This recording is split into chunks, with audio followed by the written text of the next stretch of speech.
You're listening to the Gamecasters.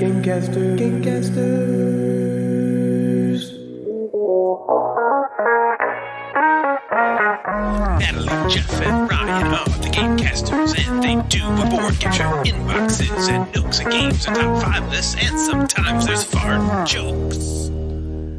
Well, hello and welcome back to episode 112 of the Gamecasters podcast, the show that isn't quite good enough to be nominated for the Golden Geek.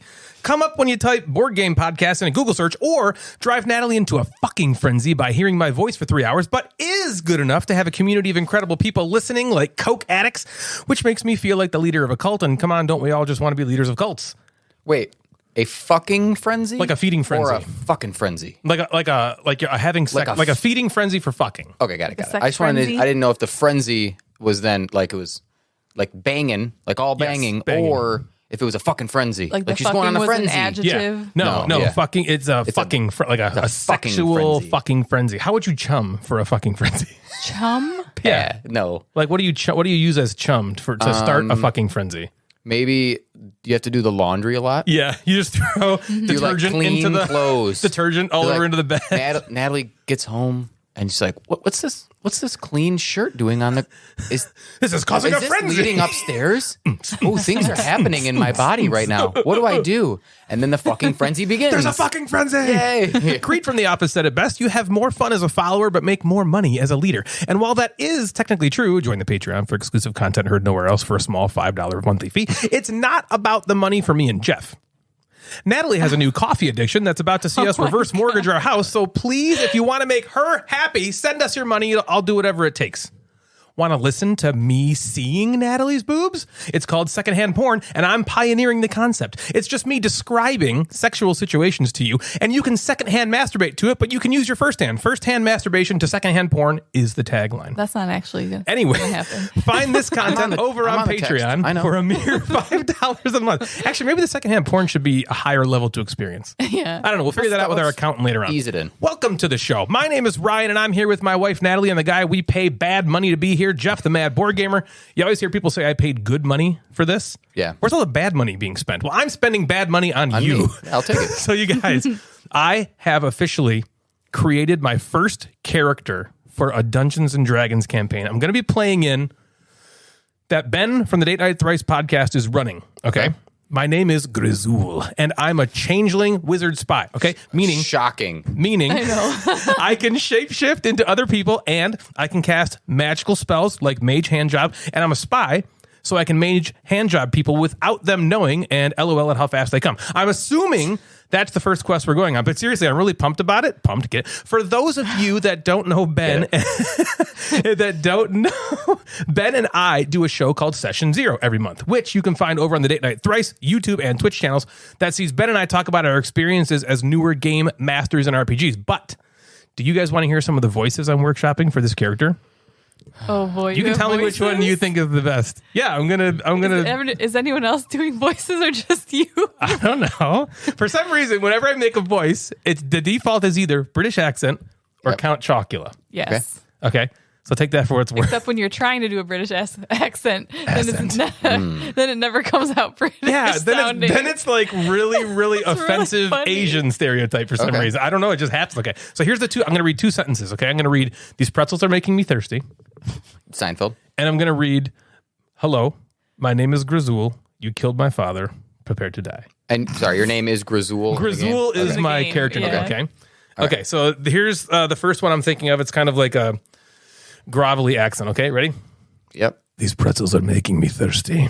Because that's like Russian. Yeah, Eastern European. Got it. "Hello, my name is Grizul. You killed my father. Prepare to die." Those are different? I know. No, those are the same. Oh, okay. Those were 2 sentences read in the same way. Okay. Or got it. Okay. Or "These pretzels are making me thirsty. Hello, my name is Grizul. You killed my father. Prepare to die." What if I just talked with that the whole time? Yeah. And then you're like Could I normal. do that? Yeah, you can. You're like, "Hey guys, I gotta go to the bathroom. I'll be right back."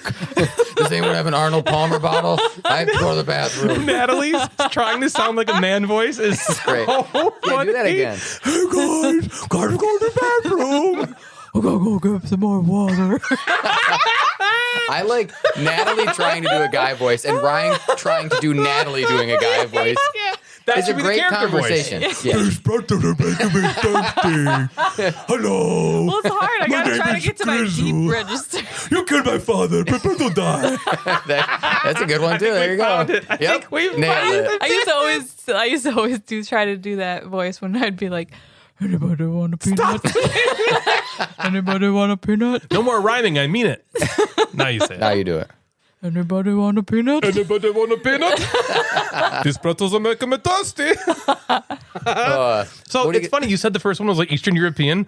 The fourth one that I was going to do says. Fourth one? Well, I was going to do 5. What? Hi. Yeah. I'm not going to now because I think we got it. Because I think we got Well, I it. want to know the third one. Yeah, do we need to know 3, 4, The third one just says normal me voice. Let's hear Oh, it. okay. Okay. These pretzels. Wait, what's my normal voice? How do I hold my These hands? These pretzels. How do I do this? These pretzels are making me thirsty. Hello, my name is Grizzle. You killed my father. Prepare to die. Okay. I want you to say, well, hello there, gamers. These pretzels are making me thirsty. Well, hello there, gamers. These pretzels are making me thirsty. Hello, my name is Grizzle. You killed my father. Prepare to die. Radio Ryan. Yeah, Yeah, Radio that Ryan is voice. Okay, Yeah. Radio Ryan. Okay, what's number 4? Number 4 says, I just wrote Russian if possible. Okay. Possible. Let's hear it. So here's what I was going to do. These pretzels, they make me thirsty. Hello, my name Grizzle. You killed father. Prepare to die. But is that kind of the first one? Prepare to die. Prepare to die. You killed. You killed father. You're like, Father, what don't like random words should I leave out of this one so I sound more Russian? The only way to sound Russian is to just leave out all the words. What's the last one? The fifth one is, these pretzels, they're making me thirsty. Oh my One God. pretzel, Oh, yeah. 2 pretzel. Hello, my name is Grizzle. What about You killed my father. what about Minnesota? Prepared. Oh, so I got these pretzels, eh? Yeah. You seen these pretzels? Oh, They're making me thirsty now. too salty. Well, hello. Oh, Hey. heck. Oh, hey. How the heck are you? My name's there, Grizzle. don't you know? You killed. I saw you over at Arby's. I was gonna stop you, but you looked busy. Did you kill my father? Oh heck no! Oh, boy. Because if you Well- did now, prepare to die. I hit him. Oh yeah, I hit him in the head. Oh, geez. Right there. Well, Oh heck. I Are understand. you like? I know you're a thief and you're a spy. Like, what I'm are not a you? thief. Wizard. I'm not a He is thief. thought you said always you were a I'm a wizard. changeling wizard spy. He's always a wizard. I thought From you the said that you were dawn a of thief. time, Ryan has never broken stride from his wizardry. You're a wizard, Harry. But listen to this. I'm playing it differently. I'm not What's necessarily. like your personality like?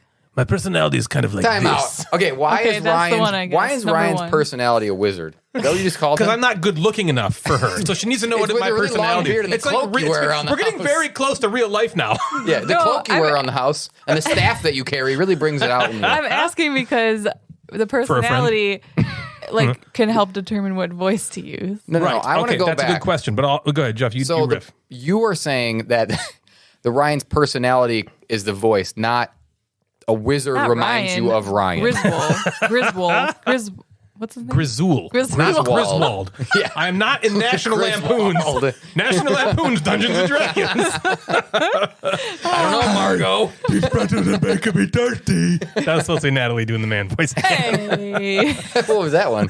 I know. Say hello. My name is Grizzle. You killed my father. Prepare to die. In your deep voice. Not gonna remember all that. name is Grizzle. You killed my father. These pretzels make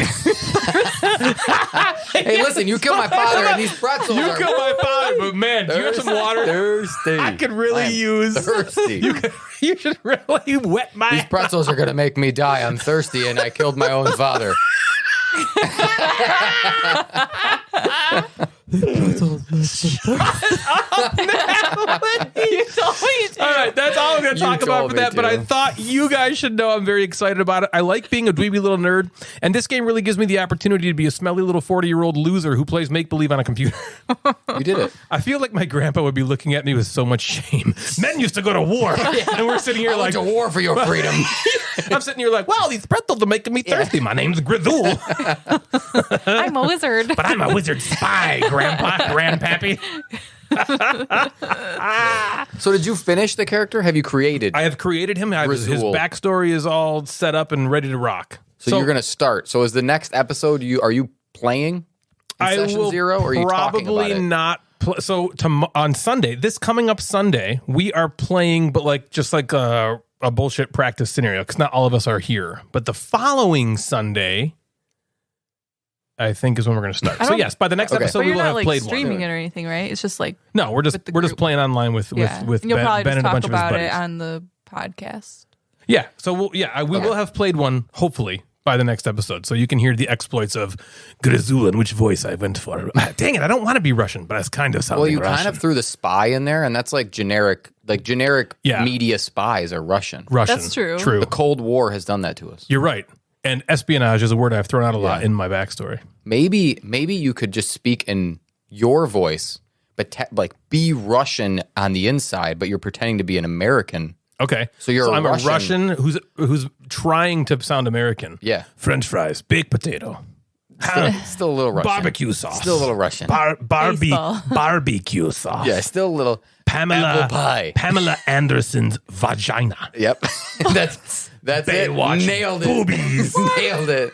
Okay. Apple pie And on when my people think penis. of Pamela Anderson, don't think they think of her vagina. Pamela Russians Anderson. do. The Russians trying to be do. American. They're like, what do American love? How many Russian downloads do we get? Who? We might have 0. I don't know if we're allowed in Russia. Oh man, we got blocked. I did check. I don't think we have any North Korean downloads either. It's just Yeah, something not that's many not people going to do. happen. Yeah, which is a bummer. I don't think are they allowed to use the internet there? I think they're banned. I think the there's internet a lot is of banned. stuff that's blocked. Right? I don't know if all of the internet. I don't know if the whole internet's But banned, just but certain- it's It's something regulated. It's something bad. Yeah. Something Something they not can't do it. cool. There's a lot of stuff they cannot do. So what's up with you guys? Natalie. What? Yeah, you have had something. Oh, yeah. I just found a funny story on Reddit. It's better be so fucking. Is it a funny story or is it a? It's funny. I think it's funny, but I think that you guys will think All right, it's before you funnier. start it, this is what she did. She was like, "Oh my god, I found this really funny story," and we were like, "Really?" And then she keeps reading, and she's like, yeah, it's funny. She's like, it could be funny. It could be funny. Like if you're in the right mood. She totally backed way off of her Yeah, claim it that could it was be. really good. Let's hear it. Well, you want to hear it? Yeah, badly. Okay. No. No, Jeff, what are you up to? After having sex with the fourth girl of my young life I at like the it so time, far. I decided to get an STD check. Not for any physical reasons, mostly for the emotional reassurance. Reinsurance. Oh my god, I'm so It's too. Yeah, it's coming I out. work The in job insurance. is coming out. Yeah. Anyways, I called my neighbors across the street, and who was 3 years older than me, basically my big brother, and I told him that I made an appointment to get checked, and I asked him what it entailed, and he said it wasn't too bad. They did a sperm sample, swabbed his dick, checked his blood, Ugh, etc. swabbed his dick. Oh. I think So they I gotta go felt- in. Yeah, don't they go in the pee hole. So I felt pretty prepared going in there a few days later. On my way to the clinic, I was feeling pretty nervous to ejaculate in a cup, but I reassured myself that it was going to be fine. How's the guy? When I finally got there, an older lady called my name and handed me a clear cup and escorted me to the restroom and said, "Please go in here."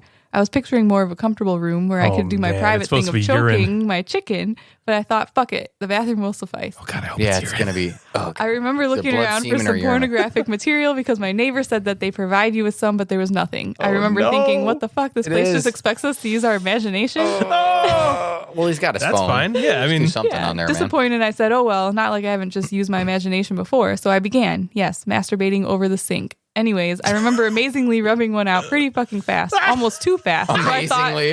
What an amazing one. That was a quick one. Oh, heck there. Don't you Oh, know I got that geez. one done pretty wow, quick. Eh? my father. so I Wow. thought that I'd wait in there an additional 10 minutes because I didn't want her to think I was some type of freak. 10 minutes. Well, you Oh, came my pretty fast there, God. buddy. Yeah. Well, what'd you do in there? Just so you know, our normal clients, they take about 15 minutes. After waiting in there for what felt like an eternity, I finally handed my semen-filled cup back to the old lady nurse who acted impatient and upset that I took so long. no. I began Yep. following her down the hallway. The woman set Why the is- cup on this desk table thing, looked at it, and then picked it up again, and she jiggled the cup a little bit. Oh, no. She stopped. it. I held Jiggled my it. breath as I looked at her face as I saw it turn from confusion to sheer horror. Oh, no. She turns to me and goes, sir, we only needed your urine. I will never forget the feeling that I had at that very moment. My face got red. I felt immediately hot. My legs felt weak. I just wanted to get the fuck out of there. Yep. There I have been would so have. many That is- I would've just embarrassing turned around and moments ran. in my life, but luckily I can think pretty quickly on my feet and can dig my way out of most uncomfortable situations. That's got to be the worst. As for this moment, There was no fucking shovel in sight for me to dig myself Nope. out of. There's nothing to you can say. say, nothing to do. I just stood there terrified. I just jizzed in a fucking urine sample cup, and now this poor Yes, you elderly did. woman who was probably months away from retirement was now horrified and confused as she was gripping a hot cup of my potential babies. To be fair, urine's pretty warm too, so Yeah. it's not like It would that have been a tipped hot her cup off. either Yeah. way. I'm guessing the clinic never trained her for situations like this. Even if she had made a joke She's to seen lighten worse, the mood, man. it would have been better. What if he was like, "That is my urine," Yeah, he was like, I did. and then she's like, "Well, geez, what does your sperm look like?" Hold on, I'll show you. After going back to pee and a few tests later, I got the F out of there. After much reflection, though, I now think that she deserved it. Because What? honestly, yes, I did assume that she wanted a sperm sample, but the woman never specified what she wanted. No. Therefore, Okay, she assumed don't- I knew and too. now you're And turning when into a both people are douche. No, assuming no. chances that are one of them is going. That's what he Yeah. did. No, That's what no, he did no, driving no, home no. going, well, she didn't say anything. Just That- take your embarrassment and move on. You fucked up. You are the asshole. That's like great. Natalie and I watched this video of this. There was this homeless lady, and she was just like sleeping outside, and this guy walks over to her and just dumps a cup of water on her face. Like cold Douche. water, and it was cold outside. And she's like, "What the fuck?" And he's like, "What are you doing here?" And she's like, "I'm sleeping." And she's like, I don't even have any other clothes to change into. She's like, "You did-" Like, it's and freezing. and he was yelling at her like it was her fault. Yeah. I'm not, that's like, what this guy? Well, you Yeah. didn't fucking tell me to give you urine. I could have given you shit. any cup that I get, I just jizz in. So I I come or shit in it have first. came in so many cups. I can't even count. You're lucky lady, you didn't get my okay? diarrhea. That's Yeah. what I thought When I initially. go over a friend's house, I just fill all the cups with it, okay? I think the funniest part is like, you know, you go in the bathroom and you should be in there for like 1-2 minutes, and he's like, I'm gonna wait an extra Even 10 though minutes Yeah, after but he's already it sounds like he masturbated. came in the amount of time it would take someone else to pee. Yeah. But then to wait like 10 minutes, you'd also be like, anything you're doing in there, be like, is this dude okay? Yeah, what's Like- happening? Right. Like, what's going on in What there? is happening? Is he taking all- pooping in the cup? Is he pooping? He could be pooping. Is there Also, poop in there? she said we just needed urine. Did she also detect urine in that cup? Was there urine and semen in the same cup? We just needed there urine, blood, sir. semen, or- Go take the Here. semen out of this and do it one more time. Yeah. Have you Ugh. ever had Go rinse a this out. test? Where I've had to come in a cup? No, like, 'cause, I've like, had to pee it in sounds like thousands he of said cups. the Yeah, pee in neighbor said cups, that yeah. when he got tested, he had to do that, but this guy just had to pee Oh, like in have it. I had a test for an STD? Yeah, like, is No. there two different things, or like, was the guy messing with it? I don't know. Like, why I've did he tell never that? had an STD test. Yeah, I don't know. The penis swab I've heard of. Like, you go in and they swab the Yeah, inside. that They makes like sense. swab the inside of your dick hole. Yeah. Your dick hole gets dick swabbed. hole. The dick hole. Hi, my name is Dick Hole. Nice to meet you. You can call me Mr. Hole. Richard Hole. Swab me. Dick Hole. You can call me Dick They gotta Hole. swab dick hole's dick hole. Oh, man. That's fucked up. What do you That's got, Jeff? That's a great story. That is really good. I'll tell you this. It was really funny. Okay. It Good was. job. Well done. Where'd you find this? Reddit? Yeah, it's got to be a Oh, Reddit okay. story. It sounds like a Reddit story. Reddited. Okay, I have some things. Okay. Thing number one, I'm going to turn it over to the Facebook group. Okay. We are creeping up on 200 people in the Facebook group. No shit. So we did a giveaway at 100 people. So we're going to do a giveaway at 200 I people. feel like that was not that long I ago. know, it didn't seem Yeah, that I long don't. ago. And I almost feel like we were at 90 something for a long time, and then we like shot up to like 140, and we've kind of creeped up since. So Join the Facebook. basically, like I feel like the giveaway should just be everyone donate games to Brian, who just runs. I was going to say, I'm not over there, but I know. Brian is. Yeah. and Brian Lyles. Brian, But it's been keeps cool. it up. Brian did a Would You Rather the other day that was Would you rather poop out a pineapple or pee out a grape? Yeah, sometimes he does these things, and I'm Poop out like, a pineapple. There's a it's bunch of- impossible for me to pick Ooh. one of these. I picked the can't peeing out a grape. decide. Really? Because I I'd think poop out a pineapple. So I guess there's different things of Really? Yeah. Pineapple. if that thing Still has to think I go would. through your body, a pineapple going through your intestines is I'm going to assuming tear you apart. Well, okay, I guess we'd have to find out. I'm assuming that the question is: there's a pineapple at my sphincter, Yeah. and there's a grape And ready to pushing be. it out. Yeah, like which one do I? What I would I guess for do? a girl, maybe peeing out a grape wouldn't be quite as bad as for like a boy. Well, I feel like but I think it'd still be pretty painful. pooping out a grape would probably at least be possible. Could you even Peeing poop out a grape. peeing out a grape? Could you even poop out a pineapple? Is that even How possible? big does your sphincter have to I get? know those are big. Can It's your not like it's a butthole get real cucumber or big? something. It's like But listen, you always hear about, and maybe it's not because of the size of the things, but you always hear that passing a kidney stone is one of the most painful experiences Yeah. on earth. But is that I know, because it's of jagged. sharp It's and jagged? jagged. Where a grape is it's smooth. sailing out, It's smooth. but it's sailing. big. But it's, It's gonna big. balloon up Yeah. that Vase de France or whatever, wherever it's coming out. Ugh. But he does some great stuff on the Facebook page. So at 200 people, we'll do a giveaway. I have no idea what it's going to be, but as soon as we hit 200, I'll post things on the Facebook. I'll let people know here on the show who wins and what they won, and I'm sure it'll just be a cool mystery box full of shit that I found in my Mysterious basement. Very awesome. Hey, get over onto the And- Facebook. Yeah. Yeah. Okay. The next thing I need to talk about is this product that I've bought. Oh, Okay. Okay. Is it a Floby? Thanks to John Kalinsky. Okay. It's called Hugo's Amazing Tape. oh yeah. You never heard of Hugo's Amazing Tape? I've never used it Okay, regularly. I've never heard of it. I have a roll somewhere I bought You like do? I bought like 12 years Okay. ago. So Hugo's Amazing Tape it's like $5 on Amazon. It's like bigger than like a Scotch tape roll, right? Mm-hmm. But it only sticks to itself. Yeah. It sticks Really? to itself So you put and it on nothing cards. else. Cards? So you can like wrap Yeah. cards in it.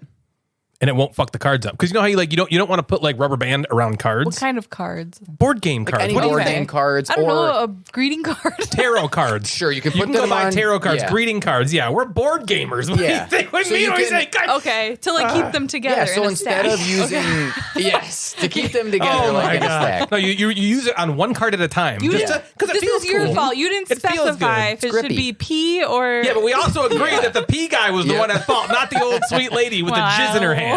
Just with the sweet jizz lady. cup. Sweet So jizz cup lady. instead of like using baggies, you can use this Hugo's tape and just wrap it around. It sticks to itself. Okay. And it only sticks to itself. And then when you take it off, you can put it back on. Yep, It's like it resticks. reusable. Oh, And if it gets reusable. dirty, you can just like I've rinse never it heard off of and it this. sticks to itself. I gotta roll somewhere. I don't know in if the- it's like No way. super magic or something, Yes. but I feel like you just need to have a roll of it. Yeah, it's cool. So we're going to talk about a game soon, and I use this to basically make the game organized so much better. Like I took all of, and I've been doing this the last few games that I've gotten and punched, is I've wrapped up like the expansion components into separate things, but put them in the same kind of stuff. So when I reach in, I grab out all the regular game stuff, and the expansion stuff is wrapped up in the Hugo's tape. So I'm using that for a lot of stuff. Very and I cool. like it. Yeah, it's great. And if for $5, you get like 50 feet of it, that'll last you a long. The one I have is small, but I bought it a lot. I probably bought it 12 years ago. I think It's it's in been that out- it has card been out sleeve. for a while. Oh yeah, forever. I mean, I remember somebody mentioned it in a Board Game Geek thread back when we were first getting into the hobby, and I was like, "What the fuck is this?" So I went to like Ace Hardware. I'm like, "Do you guys have Hugo's Amazing Tape?" And they were like, "What?" The fuck are you talking I'm about? like, "It's called Hugo's Amazing Tape," and they were like, "I heard you the first time. Yeah. What are you talking about?" Like, and I was like, I "I don't know have how this jizz else in to a cup. tell you. Do you want this? I don't know. Yeah. Can I use your bathroom? Yeah, Do you have a cup? I have I a want to cup. know like what people who aren't using it for board games use it for. Anything that you'd want to keep something together, but not fuck up with tape. It might have to be like, maybe it's like a crafts thing, or like it could be a hobby craft thing. But I've been using it for board games more recently. and Maybe it's you're been, having fun times with the lady, with the missus, and you want to bind her hands, but you don't want to leave any sticky residue on those. Ooh, does that hurt? Yeah. Someone said that the best safe word to use is meatloaf. Right? Because he would do anything for love, Yeah, but he won't do that. Well, you won't do that. People stop. Yeah, meatloaf is the best safe word to use. Okay, It was on speaking Shark of, Tank. yeah, that's where it like started. Really? I don't know if it got funded. Did it get funded? Someone picked it up. Mark and Lori are no you longer go. involved in the business, having sold Wait, it. how long ago? I swear to you, when I first got into the hobby, this is when I Shark bought Tank's this been on shit. for a long time. Has it? So Oh, yeah. Shark Tank's definitely been on for 2010. Yeah. It's been Oh, a okay. long ass time. Okay. So maybe it's one of the early ones. It does seem like I've watched a lot of Shark Tank. It seems like a Lori product. Cheap. Yeah, QVC. Yeah, it sounds like QVC. Mark and Lori, and then they, as soon as they got their money back, they like sold it. Good for them because they probably made that person like millions Yeah. upon millions and millions. Way to go, Man, Hugo. Shark Tank is awesome. Yeah, Shark Tank Yeah. was great. All right, what do you got, Jeff? All right, we got to talk about this Golden Geek thing. Fucking thing. Okay, first of all, fuck. Damn. Dude, I Okay. when the nominees went up for best podcast, I was like, "There's 15 nominees on here." I was like, "Fuck yes!" Yeah. And I kept reading through it, and I was like, "Damn." So we're not even in the top 15 plus the other ones that have won. So Yeah, guess we're just fucking losers. Yeah. So Ryan and I spiraled out of control. we did. We were on like, Tuesday. "Oh and there was shit." an extra like 12 hours of voting Yeah, what was that on about? Monday. It just like kept going and It was- nothing ever Yeah. happened. It was unlucky that we did not get to promote at all on the podcast. I don't know if that would have helped, but it was Yeah. unlucky. And if you're out there and you was definitely voted, humbling. thank you. We appreciate you. Yeah, if you thanks. didn't, it's only you to blame, Natalie. I voted. Yeah, no, Ryan voted for you. yeah, So I want to mention. I don't want to talk about the podcast. They can suck it. yeah, fuck 'em. Except Gabi. No, we're board game snobs for the Board win. Game Snobs. I'm vote, going for vote them. board game snobs, Yep. please. Yes. So I want to highlight at least some of the games that we've played in some of these nominees. if that's cool. Yeah, let's do it. You ready, Natalie? Yep. So in 2-player game, Yep. beer and bread. Yes. I think beer and bread's going to win. Probably. If I had to make a guess, Well, because that that's would be my guess. what else is nominated in there? So Because that's like beer the and best. bread, Boop, Okay. which you guys have Yep. played. Boop is good. Yeah. Caesar. Oh, we didn't play it. I in want 20 to. minutes. I wanna play Yeah, that. that's like the Natalie. I think we played a game similar to that. That's Paolo Mori, right? Yeah, and that's like What game? I can It's like picture the Blitzkrieg. cover. There's like a guy on the cover holding like a big I think it's flag. similar to Blitzkrieg, Yeah. which we played and you hated. Caper Europe, which I've seen a lot of places. Marvel Dice Throne. I guess Dice Throne might. Fuck Dice People Throne. do like it. Yeah, fuck that. Okay. Upcoming review for the three of us is Mindbug, 2 players. Which play I that just so got. bad. I just got a copy of the new standalone expansion. I just got it the other day, so Okay, we're gonna so play can that. you play the game with just that? Yes. Oh, cool. So I'm gonna figure you that just out. said I'm standalone also expansion. Yeah, I'm also gonna just see if like I've reached out to the designer Richard publisher Garfield? just to see just the guy that is in charge of the publishing company. Sure. He I'm gonna reach out to him and say like, do you think I need like the base, like a base box? Yeah. Play that first and then kind of throw in the expansion just to get a better sense of the game. Right. Pagan, which I don't know Pagan, Pagan. Not heard of that. Splendor Duel will probably get a ton of votes. Twilight Struggle Red Sea, which is apparently a Twilight Struggle spin-off. Undaunted Stalingrad, and then Wingspan Asia, which is the 2-player I expansion definitely for pick I don't- that. beer and bread. Yeah, but there's a lot of like There's some popular big stuff names. in there. Yeah. Like if you, so I think people vote honestly, even if they haven't played the game. Or some yeah, people will just vote, totally. and I do this. I vote for games that I have played. Me too. Yeah. So if you haven't played some of these games, How can you vote for it? even the best one? Fucking Yeah. But there's ones like against Dice the Throne spirit or of the Undaunted. shit. I'd be like, I wouldn't play that. But there's 'cause I know someone I who's probably wouldn't. probably played like it. Wingspan who's probably going to go, oh, I'm going to pick Wingspan Yep. for a 2-player game. It's like you didn't play the 2-player version. Whatever. I thought the Wingspan. I thought the Wingspan 2-player thing was like an is it an expansion or something? I think so. I wonder if it's in expansion too. If it got, it got nominated for expansion Oh, too. okay. Wingspan Asia. Well, so how could that be a 2? Makes. maybe there's like You can already add play the it 2-player 2-player. variant or a 2-player. I have heard. Thing I to it? have It's like heard. 2-player only. I think from Shelly I've heard, but for some reason I keep saying that Shelly told us stuff when it's other people. So it might not have been Shelley Shelly. told us- Shelley just but told I us do everything. think It's it like was a Shelly. thing that we say. Yeah, Shelly told us. That's going to be the new thing. I do think it was Shelly that was like, "Hey, can you pee in this cup?" Oh yeah. And then you I jizzed in it. pooped in it first, Oh, you and then jizzed. came on top of the poop, and That's so it was definitely like your fault. She a said pee in glazed it. chocolate cake. Yeah. What's that? That's definitely your fault because she said to pee in it. She didn't say it. Actually, she didn't specify. You said she Shelly said, "Can you pee in this cup?" with her brain, but I didn't hear it. Her brain- mind book her told me, brain but I said didn't it. know. Artwork and presentation. Blood on the Clock Tower, Carnegie, Cora Quest, which is kind of cool. Cora Quest got nominated because didn't his daughter do the art? I think kinda so. for that. Yeah, that was really cool artwork too. Yeah. Creature Comforts, Yeah, that's Endless good art. Winter, Ooh, yeah. Everdell, the Complete Collection, which seems That's dumb stupid. that's Fuck got nominated that. for That's it. bullshit. Flame Craft, which we Yeah. nominated in ours. Hell yeah. Foundations of Rome, Okay. probably more for presentation than artwork. Yeah, agreed. Heat, John Company, Oh, Merchants, John Company. Merchants of the Dark Road, My Father's Work, Return to the Dark Tower, Weather Machine, Wonderland's War. Oh my god, That there's is so Whoa, many. there's a lot That is of a good ones. loaded How many category. fucking nominees is that? Is there 15 in every category? Might be 3. Well, there was a lot in the 2-player one too. Yeah, but I feel like there was more in this one for some Yeah, there reason. might be Maybe I'm wrong, but that's a 12, fuck ton 15. of. Yeah. Okay. Cooperative game, Aeon's Trespass, Odyssey, Burn Cycle, Cora Quest, Decorum. Decorum, yes. Yeah. Yeah. There you go. Frostpunk, ISS Vanguard, Keep the Heroes Out, Kites, Lands of Galzir. Ooh, I want that game. Lands of Galzir. Galzir, is that how you pronounce it? I don't know.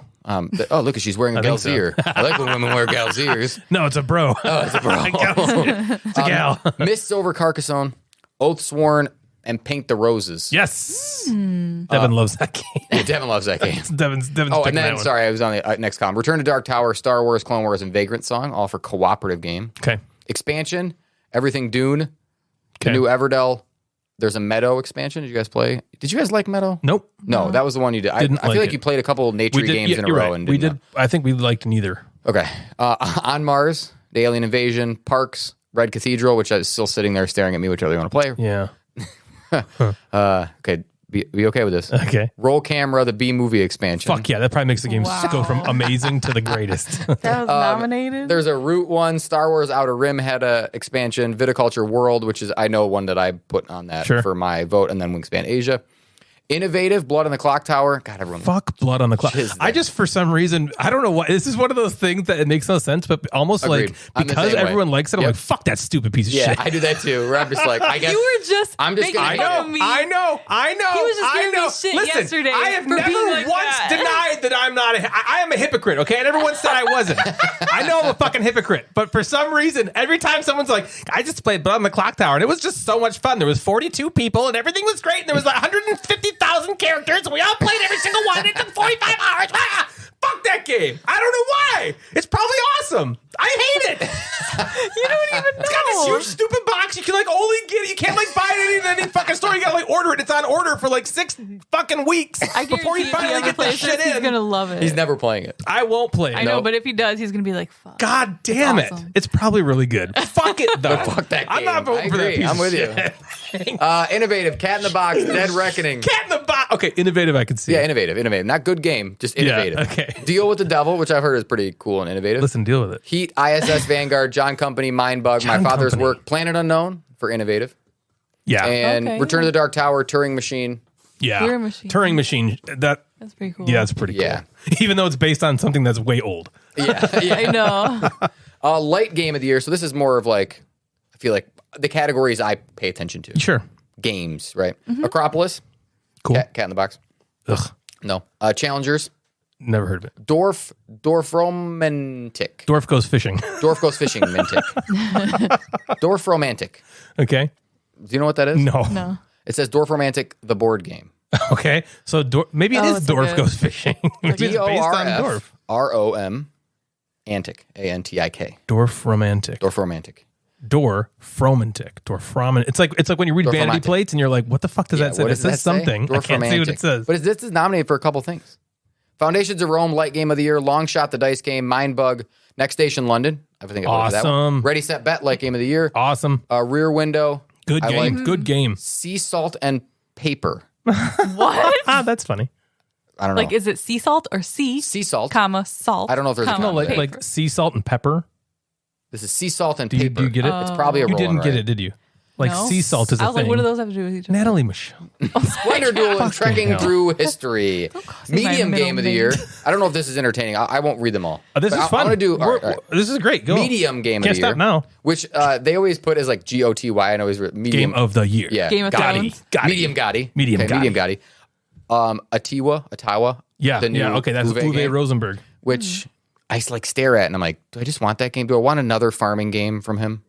Wait. But probably. Am I wrong about what that's about? Is it not a farming game? I thought- swear to, I guess I just assumed Uwe made a farming game. No. Is that the one with like the weird looking cover? Yeah, there's like an animal on the cover. Yeah. I thought. It's not farming. No. I don't know. It might be honestly. It is. Yeah. Yeah. It's got that weird Is it a bat with the bat or orange. something? Okay. It looks so weird. Okay. It's about Ghana. Oh. About what? Ghana. It's a country in Africa. So it's not farming, or it is? It could be I'm farming. right about that, right? Yeah. No, it says farming as one of the categories. Okay. Animals, economic, educational, environmental, farming, territory building. Ooh. Sounds like a Uwe game. But only 2.74. Oh. So, Well, he says medium. This year they made some checks for close like to medium. for when you nominated a game for light, medium, and heavy. Board Game Geek asked you if you want. Are you sure you wanted to Yes. nominate it for that category? Because they had made already like check marks. They already if the game is a 2.0 or lower, it's going to go Light. in the light category, Yeah. or we're going to prompt you and say Yeah. this isn't light. But that's And a I think- weird place to cut that I off. think 2 to 3 maybe was medium. I would have to double check that. Those numbers are probably wrong, but and then it's 3 or higher would be that. I wish it was like shifted up like 2.5 to Yeah. 3.5. maybe, yeah, even like 2.3 and down, and then 2.4, like whatever. But Yeah. usually it all levels I mean, out. it's so subjective anyway. Yeah. You know, it's not like Yeah. an actual objective scale. It's all feeling. You're right. yeah. Blood on the Clock Tower, interesting. The That cock game tower. sounds The good. Cock Tower, yeah. I'm interested in into that. one. Clank Catacombs. First Rat got nominated for a Game of the Year. Sweet. Yeah. Oh. Flamecraft, Guild of Merchant Explorers. Real quick. I have seen a number of people post about First Rat. One of them very recently, Daniel, the game table, Yeah. on Instagram. Huge Everyone account. that I see that posts about it loves it. It's surprisingly good. I think it doesn't start with like huge hype, so you're not like overly like anticipating this amazing thing, and then you play it and you're like, this game's good. But what I'm surprised about is that it still gets talked about. Good. I'm glad. You know, I was surprised. I played it and I was like, okay.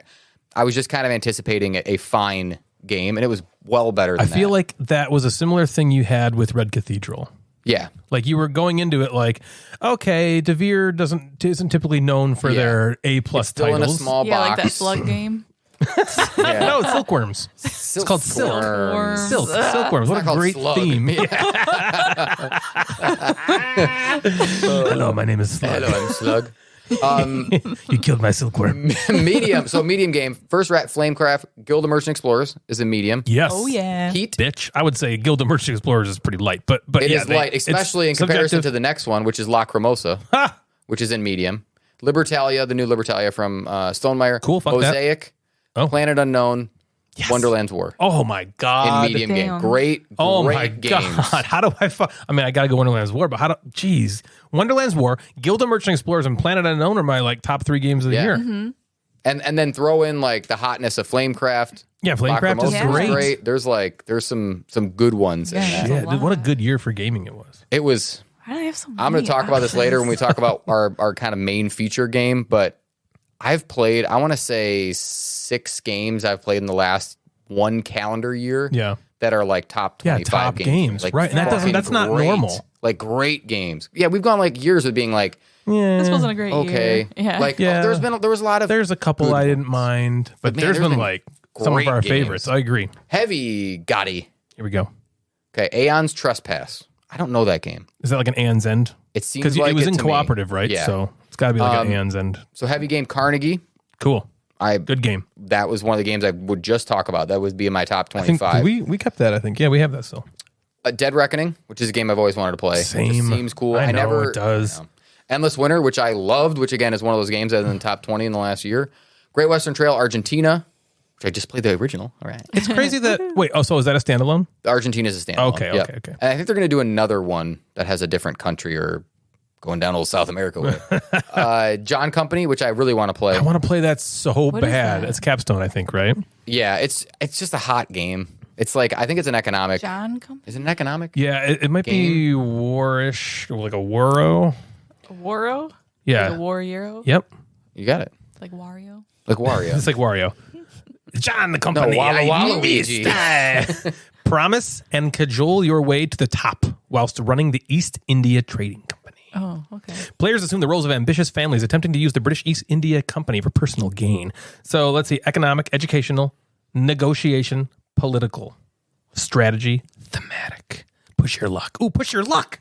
Negotiation. Jeff, we're going to love this. Yes. Not saying it's Bribery, not. Natalie's going to dice hate rolling. this. Oh, fuck yeah. She never. Also, you want to know the weight of this sucker? 4.41. That's a What's appealing about that? Here is the Big. playing time, 90 to 240 minutes. 90 to question range. mark. So somewhere between 90 and You know 240. when you like threw a party back in the day and you were like, 7 Going to till question mark. That's John Company. Yeah, John Company. 90 Imagine minutes to someone's like, question so how long mark. is this going to take? And you're like, somewhere between 90 and 240. Yeah, like an hour and a half to 4 hours. somewhere in you there. wanna come over? Somewhere between. You wanna play? You got time? Marrakesh also for heavy game of the year. I want Revive. to play Marrakesh so bad. Did you? I back backed it. Me too. Yes. I back that. both I want Revive really bad. I want that too. Todd That's plays it right. again. Yes, everyone plays it. Everyone fucking loves it. Probably Shelly. I heard about it. That's where I heard. Shelly it did. from. Shelly Shelly Shelly told was me. like, Shelly it's a 10, told so me. you Shelly was should like, play this it. is 10 out of Yeah. 10. Tila Tomb again. Love that one. What's that game? Tile Tile Oh, Tummies. you mean Toledo? Toledum. Tile Tile Tummies. Tila Tummies. Okay, good. Wayfarers of the South. Tigris. Yeah. And Euphrates. yeah, Euphrates. Got him. Weather Machine God. and Woodcraft. We still Wow, gotta play Weather dude. Machine. These good. Holy fucking fuck. What are you supposed to do? I don't How know. many And, can you and vote I'm going for? to play Woodcraft, and I just know I'm going to love that game. Well, it's your boy now. I know, and it's your fucking so boy. effing. and Who's Jeff's he boy, wants real to get quick? into woodcrafting. Yeah, right. Who So is it? there's something for everybody. I know it. Okay. You also love his I know. games. You do. I know. Tap your finger in Don't. your mouth a little Wait. more. Tap Don't your wait. finger Don't on wait. your Okay, I'm going to mouth. tell. You know what? Tap your mouth. Dang Put it in your mouth I and know suck it. So it. much dead air. You suck it. We're I know on it. You podcast. suck it. You suck it. What's You his suck first it. Put it in your mouth and you suck it. What's his first name suck start it. with? suck it. No, that'll give it away. V. You gave it away. V? Yeah. Yeah, V. V. It starts with a V. Victor Crumb. Well, it didn't give it away. I'm just kidding. You are? Oh, really? You're We joking? kind of gave you clues by saying you take out your suck it and you suck it. Take out your suck it and you suck it. Oh yeah, Suchi. Vladimir suck it. I wanted her to think of the first name. Vladimir suck it. Vladimir You suck it. You Suchi. suck it. Yeah, the suit. What else does he do? Underwater cities. And another one of your favorites. Pulsar? Yep. Yes, and Oh, that was what I had Yeah, that's in my probably what- repertoire. Praga. Yeah. Oh, okay. Yep. Didn't. And did he do Prodigal Club? He do Prodigal Club. He do it. He do Prodigal also Club? did Last Will, Last Will, right? and then Messina. Did he do? Oh, yeah, Messina. And then this Woodcraft. What did you just say? Did you say, did I do that? Did I do that? I do Is that what you that? said? But why did you say Did he that? do that? Yeah, He why, do that? why did you say that? What prompted that? I think because I said he'd Did he do that. He do that one. I thought one of us said cheese or something. Cheese. Anybody got any cheese? Oh shit, we're off the rails. Yeah, we are. Sorry. All right, party game. Blood on the Clock Tower. Oh, great. Oh, God, I If this love is that the fucking game. wingspan of this year, I'm gonna be pissed. Challengers, which I don't know. Feed Yeah. the Kraken. Fun facts, not that fun. Gang of Dice. Yeah, it was like, okay, facts. Green team wins. That's getting my Yeah. vote for sure. Kites. Long shot. The dice game was really fun. Cool. Penguin Airlines. No. Phantom Inc. is great. Yeah. Ready, Set, Bet, great. Wow, Phantom Inc. got a 2 of 3, nomination. yes. That's Do I pretty know cool. that? Way to go, Phantom Resident. Inc. Do you know? Do I know that?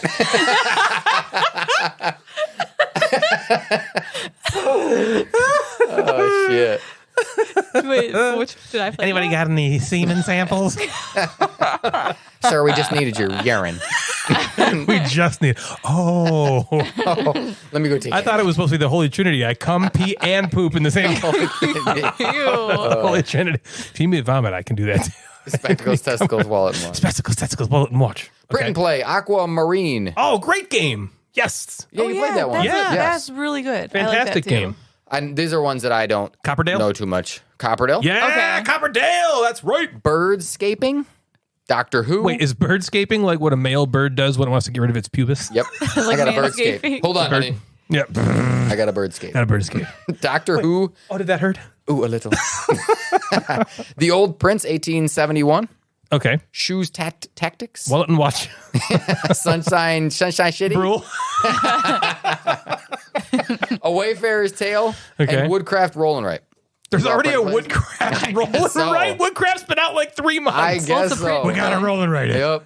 I'm going to skip Copperdale is fantastic, skip? by the way. Yeah. solo games. And Aqua. Fuck no, we've gone this All right, far. all right, all right. It's already 80 minutes in. Aeon's Trespass, Alpha Null, Aquamarine, Yeah. Aquamarine. Aquamarine is really is good. fun. Frostpunk, ISS Vanguard, Nemo's play War, that. Paperback Adventures, Resist, Paperback Advance. Siege of Valeria, Okay. Turing Machine. Siege of Valeria sounds like a As it disease. Yes, is. I it got does. the Siege of Valeria. Oh, shit. I'll just go get some penicillin, man. I jizzed in this cup and you have the Siege of You got the Valeria. Siege You got the of Valeria, bro. The siege. You got the Siege. of Valeria. Yeah, we just call it the Siege around here. You got it. Siege. Yep.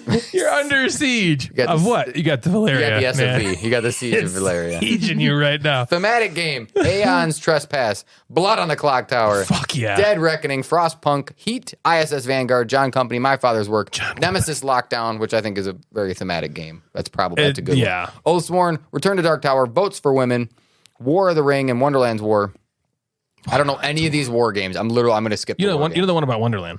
Yeah, I'm going to skip the war game. It's not That's even probably not nominated. in there. Best podcast. Fuck them. Fuck And- Fuck Board game 'em. snobs. Board game snobs. Board game snobs. yeah. No, seriously, real quick. Yeah. Congrats to all the people who Right, are nominated. of course. Oh, of This is we are definitely tongue in cheeking Yeah. it here. Yeah. We're not butthurt at all. We didn't cry into our No, pillows. we for didn't- yeah, we didn't get really days angry, on it. but- no, seriously, the board game snobs I think deserve They your deserve vote. it. We're fans of them. We are big We're fans. friends They're good people. With Of Gabi. But half of them. Yeah, half of them. Half of them are really good people. Oh shit! Fired. Board game app.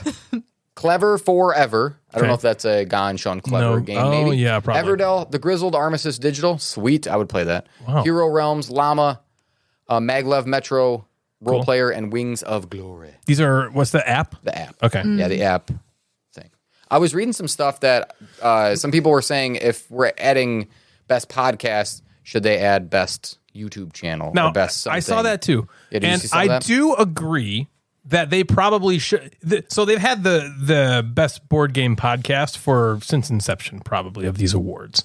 There are now way more ways that people experience board game media. Yeah. However, what I don't think they should do, somebody suggested that they fuse this category into board game content creator. I If they agree. do that, No. a podcast will never win ever. Yeah. Ever again. Right. Because as popular as the most popular board game podcast is on this list, Yeah.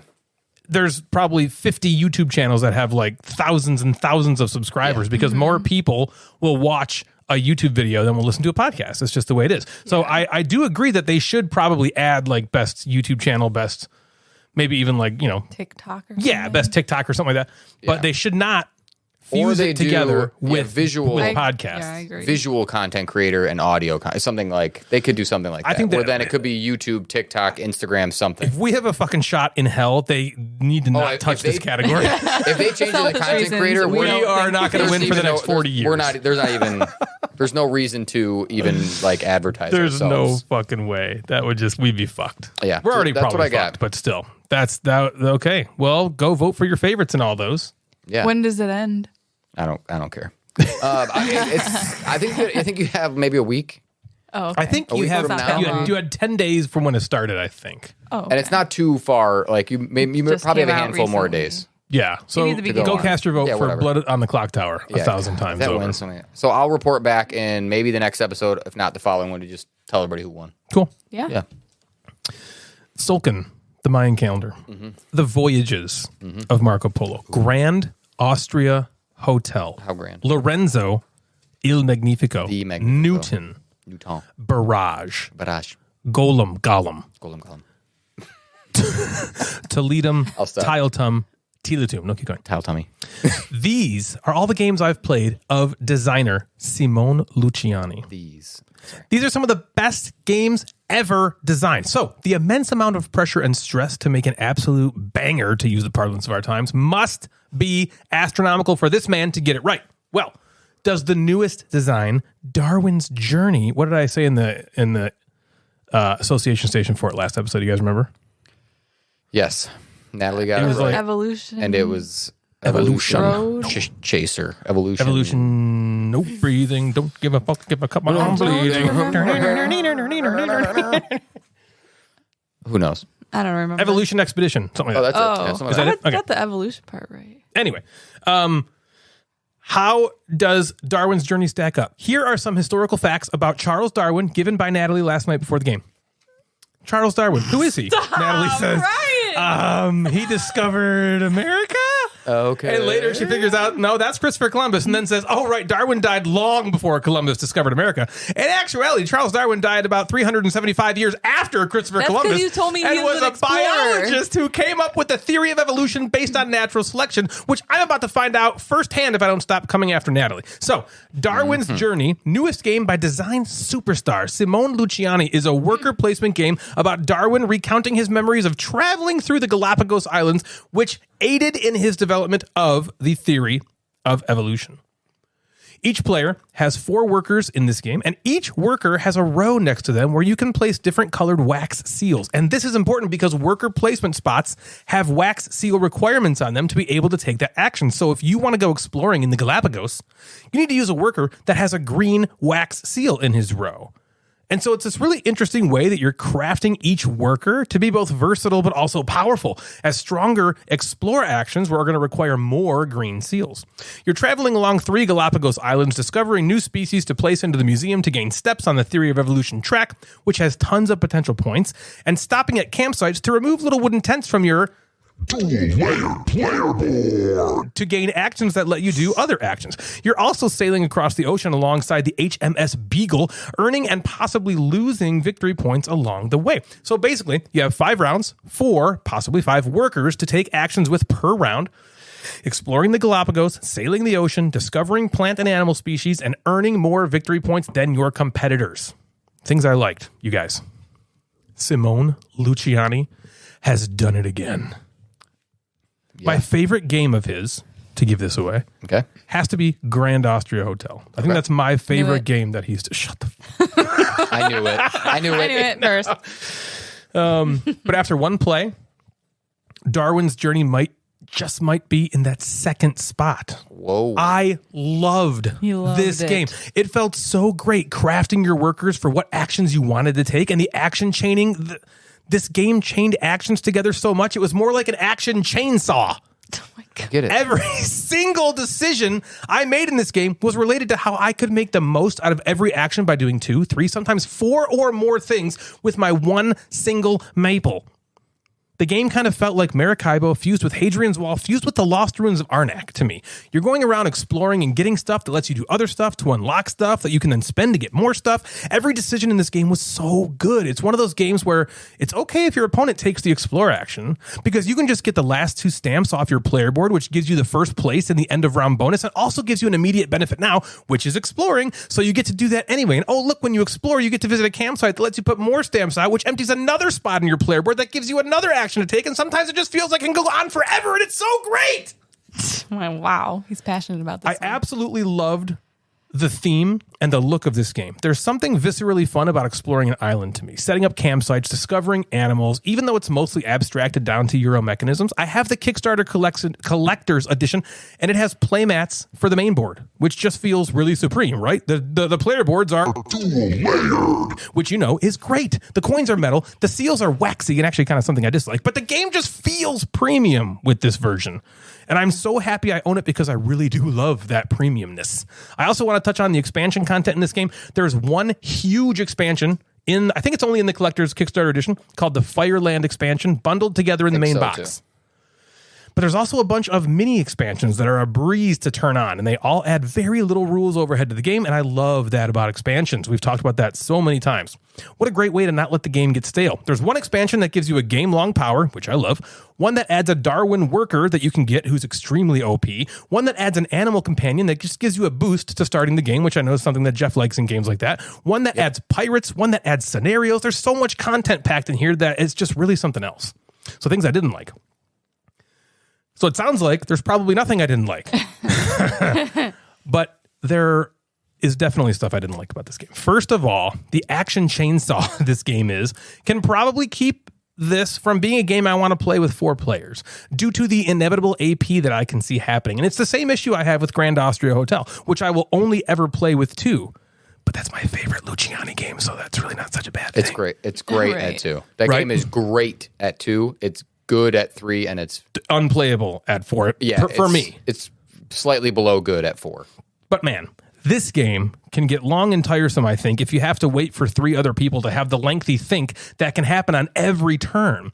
Also, this is mostly an issue with the collector's edition, but the wax seals, they were really cool looking, but they didn't really shuffle together very well. They stuck to each other like crazy, so getting a nice random pull was not super easy, to the point where I was kind of missing the cardboard equivalents for a while.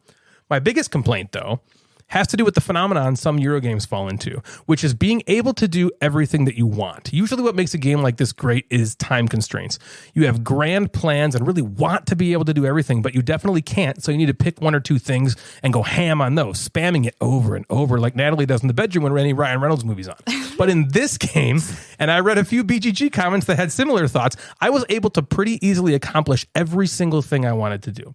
I had maxed out the Theory of Evolution track by the middle of round 4. I almost single-handedly put every single species into the museum. It was basically completely full. I was able to get to the end of the ocean track and basically the end of 2 of the 3 islands. I completed 2 of the 3 of my starting objective cards, filled 2, almost 3 worker tracks completely with wax seals. I had more money than I knew what to do with almost the entire game. And this normally spells disaster for me in games. I hate being left with, well, now what do? I guess I'll just spend the final round squeezing points wherever I can find them. All my plans have been accomplished. And that sort of thing did happen here. I was disappointed that I was at the end of the evolution track so early, as I had planned to get more steps on it that were just kind of wasted now. But overall, I don't think I gave a fuck. I had so much fun pushing buttons, pulling levers, and using that action chainsaw to cut through the difficulty of this game that it left me with the best feeling. I felt like a fucking superhero. Ryan the Action Chainsaw James is what they called me. And it was glorious. More plays, we'll see if the doing everything phenomenon starts to annoy me. But for now, the way I feel about this game is a 9 out of 10. First play, 9 out of fucking 10. I loved this thing. Natalie, what'd you think? I really like this game too. Ryan learned it and set it up, and I was kind of not looking forward to it. I didn't know anything about it. I just know there's no kind of about it. You were like, no, I don't want to do this. The rule book's 26 pages. There was tons of stuff. And so in my head, I'm like, here's some big, huge, heavy game. I don't really feel like playing something big and heavy. And he taught the rules, and I was like, okay, it's easy enough to get. It wasn't too hard to That came later. get it, I guess. But The beginning hard stuff was later. and then we started playing it, and I thought it was very smooth. I did not have trouble, remembering what things did. I thought everything was very clear. It was, I don't even know how to explain it, but it just felt smooth. It just felt like I just could just play the game immediately, and sometimes it takes me, I feel like there's like a learning curve the first half of the game, the first time you play it. And then I'm like, oh, I get it. That wasn't really like that, this game. I feel like, you kind of just start and it's like, I don't know, it's just all right there. And I really liked that. There's a lot of things to do. There's a lot of ways to change actions, which I liked. I thought the components were fantastic. I know we have that like upgraded version. And I liked that, like, instead of not knowing what to do, like some games that are like heavy or difficult, or even just that's the first time you play them, you like sit there and you're like, I don't really know what to do. This one, it wasn't like that. It was more just like, which one should I pick? Yeah. It was more, so it's, instead of being like, I don't know what to do, it's more like, okay, I could do this and that'll do this for me. And if I do this, I can do this. And if I do this, it'll set me up and this will give me more points. And this will, I don't know. Do you know what I'm saying? Of course. Yes. Yeah. So like that part. It's a game. I think what you're trying to say is like, it's a game where all the options are awesome. Yeah. And so you're like, Which one is the best one? If you have AP in this game, it's more just like, yeah, which the best one? P? If you have a P. Oh. I I she know. said a P. If you have a If you P have in this AP, game. If you have a P in You know what I'm talking about? It's a P. Yeah, it's a P. A You have a P. That's a thing. That's it's a board game term. you A have P. a P- If I got a P in a thing, come on, you know. You got a P in It's this on- bottle. It's on that board game geek. It's a P. It's a thing. but yeah, like, I mean, I'd much prefer that as a reason to like take a long time than to be like confused and not understand what to do. Yeah, I mean, I thought it was really fun.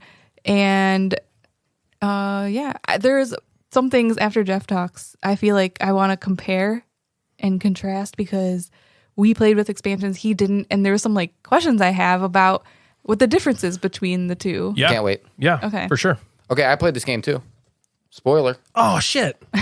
We played almost at the exact same time. Yeah. It was adorable. Yeah, we did. know. Jeff sends us a text and he's like, have you guys played Darwin's Journey yet? Natalie sends a text back and she's like, we're actually playing right now. And he's like, oh, LOL, so are we. And she's like, we just finished round 3. And he's like, oh my God, we're just about to finish round 3. We're about to finish round 3. I think we finished like 15 minutes before you. We were like, it's getting late. We were Let's like, finish. you're the Let's schmoopy. do this. No, you're You're the the schmoopy. schmoopy. I call Millie that all the time. You do? I'm like, Yeah. good morning, schmoopy. It's just too funny. She's the perfect little child to call Schmoopy. She's the because she Schmoopy. will react to you Yeah. as if she's the Schmoopy. She is the She schmoopy. is the Schmoopy. Duh. So I got Darwin's Journey. I did not do the entire giant everything. I don't have the player mat or the whatever was in that thing. Is that what's in there? Yes, we can talk about that too. Okay, so I don't have the mat. I have the metal coins. The stuff that yeah. comes in the collector's Yeah, box, I metal have. coins. Do I you didn't do you have the wax seals? The wax seals are Okay. in the box. The screen printed things bug. That screen So what printed don't bug. you probably only don't have the Oh. playmat. Do you have the card sleeves? No. Okay. Do you have the expansion, the Darwin expansion? Darwin expansion. It was like a little envelope that you just kind of opened. Ooh, probably not. Okay. I basically just got the box. Got it. So whatever in that box, it has Oh, so you don't have the fall mouth expansion either then, the long little box? the long dong. Oh yeah. Thank God for the little box. Ooh, thank God for the I little didn't end up box. using that, but that was one at the top. Yep. Yeah, I remember I I don't said know. foul mouth. Okay. Interesting. I'd have to look at it because I really just punched it and played the base game. If you just got the box, then just yeah, got you the probably box. you probably didn't get all the other So stuff. maybe, they always, is it Thundergriff? Yep. Maybe I'll add stuff on in their next Kickstarter. Sure. So, something just if this is a game that I'm going to keep playing. So Ooh, let's find out. my favorite thing about this game is, and this might seem weird, but I think you've played it, so you understand. Well, I know you've played it, so I think you'll understand, is that there are limited choices in this game. There are really only 5 action spaces that you can go to. Yeah. But your turns and paths as you take those actions seem endless. Yeah. And that's what's really cool, is there's some order of operations in there that make your turn go from like, that was a good turn, to like, that was a great fucking turn. like, that this was turn's not so ending. satisfying. Yeah. Because like you both said, and doing this and doing this and doing this, it's like, and figuring out the order of that was fun. Yes. And to Ryan's point, figuring out the order of that to then do everything you possibly want to do could have absolutely been a downside. So I enjoyed that the worker spaces like throughout the game sort of like opened up. And I don't know if you mentioned that. So you start with almost these base level things. And so it's like explore, move your guy 2 around the island. Great. I can do that. And then as you start to open those things up, now it's move 3. And as your worker gets better, now it's move 3 plus 1. Now I get to take an action of a spot I've already been on when your worker gets even better. And what I really liked about that is early on in the game, you could take the action to open up that space, which nobody could take early because you don't have the workers to do. But you get to take that action for free and then maybe plan for it the next round, which I really liked. The player boards are great. I wouldn't call them like, they're not dynamic. Because you're not like getting a new thing when you pull them out. But when you take things off of your board, there's bonuses for like putting out tents and things like that. And one thing that I didn't like think about was I just got my tents out as fast as possible. Like let's get some tents out. Oh, I see. But there Then are you like can do it way more better later. shit Yeah, on way that far later island on. that was way closer to Devin on the game board. Yeah. You're like, And I was oh like, no. oh, I could have got 8 points over there. Instead, I got 1 stamp. Yeah. But I was like, but I got my tent out early, right? So Yeah. there were some things that I know that I need to do better at. Did you empty all your tents? I emptied all the tents. I emptied all the stamps. Did Devin Yeah, empty all her same. tents? Yep. And her the- stamps? and Yeah, stamps. same Yep. with us. So yeah, it was that was one thing that I wrote down too. I'm like, Devin said the same thing. Devin was like, I think I cheated. She said this a lot in the game. We She's said like, the same shit. I think I Oh, cheated. yeah. We said the same Ryan shit. like thoroughly went over our points at the end again because he was like, how did this happen? We went beyond the maximum that you could get on the board as the board went. I was like, we're over. Which is weird. There's like 250. they put those so many points on there. I think I was off by 50 points by the way. When I Okay. was talking So you about were that. 50 higher. Okay. But yeah, Well, that makes that's me like feel a better weird if that's track how it because was. the thing only shows to 50. I know. And I'm getting off if you're track, gonna but it go goes over 0 to 200, 50. why are you going in 50? And scores are increments? well over 150. Well, Yeah. probably into the 200s.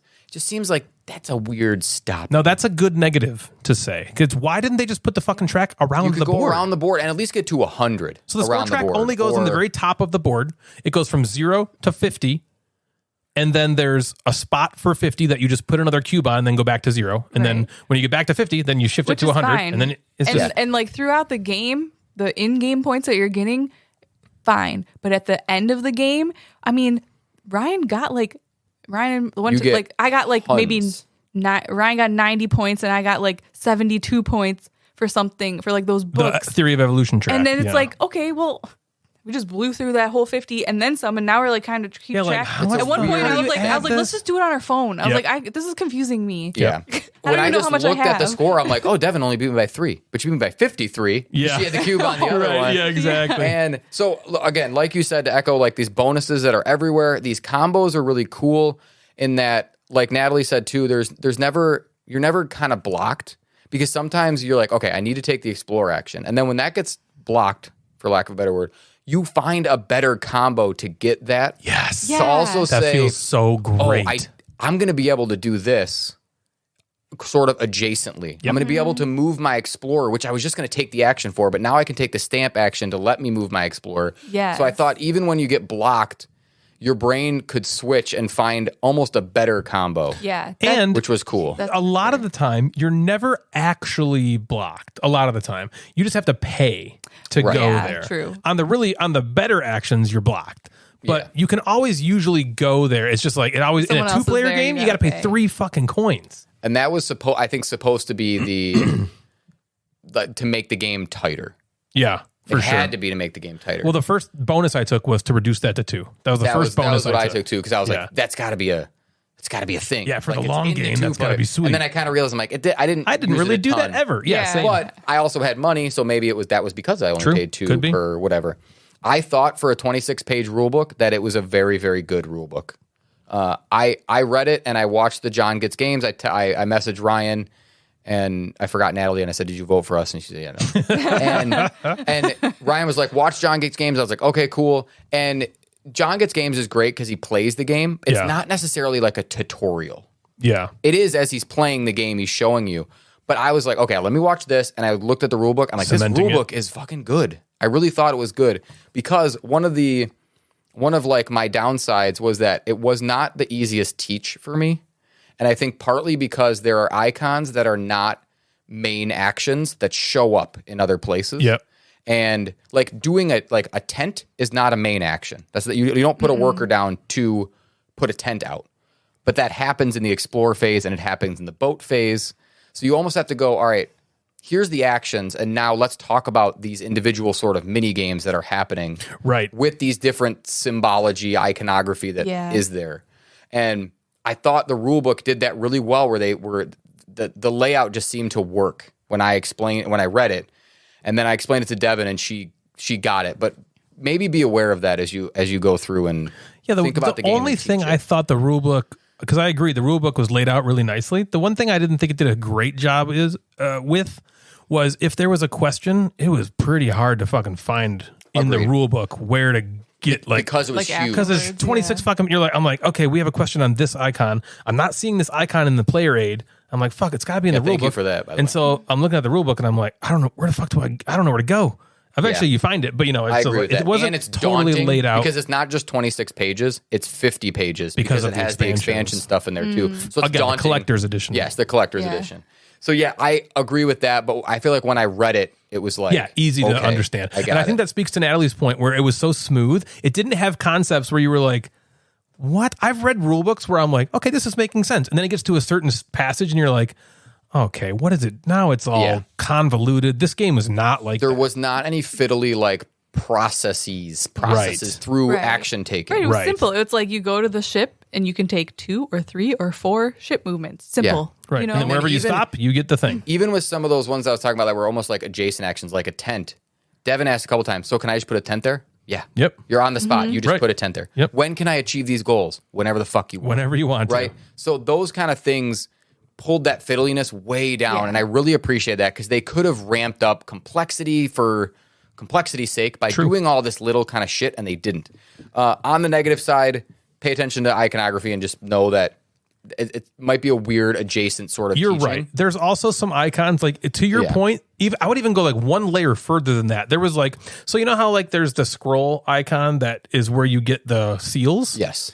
There's later on, there's a scroll icon, and then it's got a little white dual arrow on it.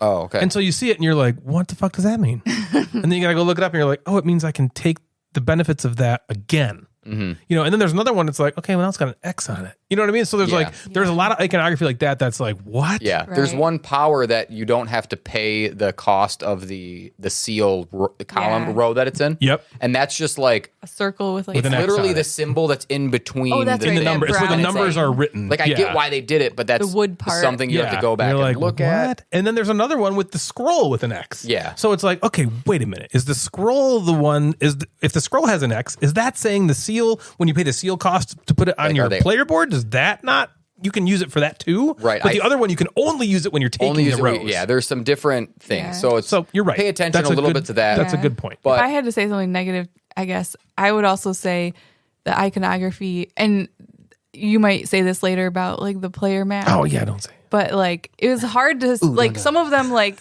it was hard for me to see what it was. I'm like, which one is that? And then I'd have to like trace it back to like the. I'll just say it now for 2 seconds. On the board, I'm like, that's a book. Mat. If you've ever used a player mat, it's really hard to make a player mat high res like a board. Of course. So I was after we were playing with the player mat, I was kind of like, this is really cool and it feels premium, but I think I'd rather have the board because everything is so tiny on the icons are so small. Sometimes you we're like, they which almost one is that? on a player mat the colors can bleed. Yeah. You know what I mean? It's like it's just not as high res. Is it the same size? Is the size of the board the same? I as never the size? opened the board. Okay. I didn't actually open the board, Is but I it think two-sided? The mat? The mat's two-sided, and there's the board two is mats. two-sided for the bigger expansion, I think, right? Yeah, the other side is the Fireland expansion. So the other thing that came up a lot instantly, I don't know if you remember, our European listeners, our international listeners got this game first. Yeah, long ago. There were some complaints, specifically from the swoos. Oh. About the insert in this game. Right, the insert, yeah. Hating the insert of this game. Like, he was fucking angry. Is it different than the one we got, or is it the same one? I think it's the same one. But they didn't have the... So they didn't have the picture out, which I think really helps, and a video that someone just basically...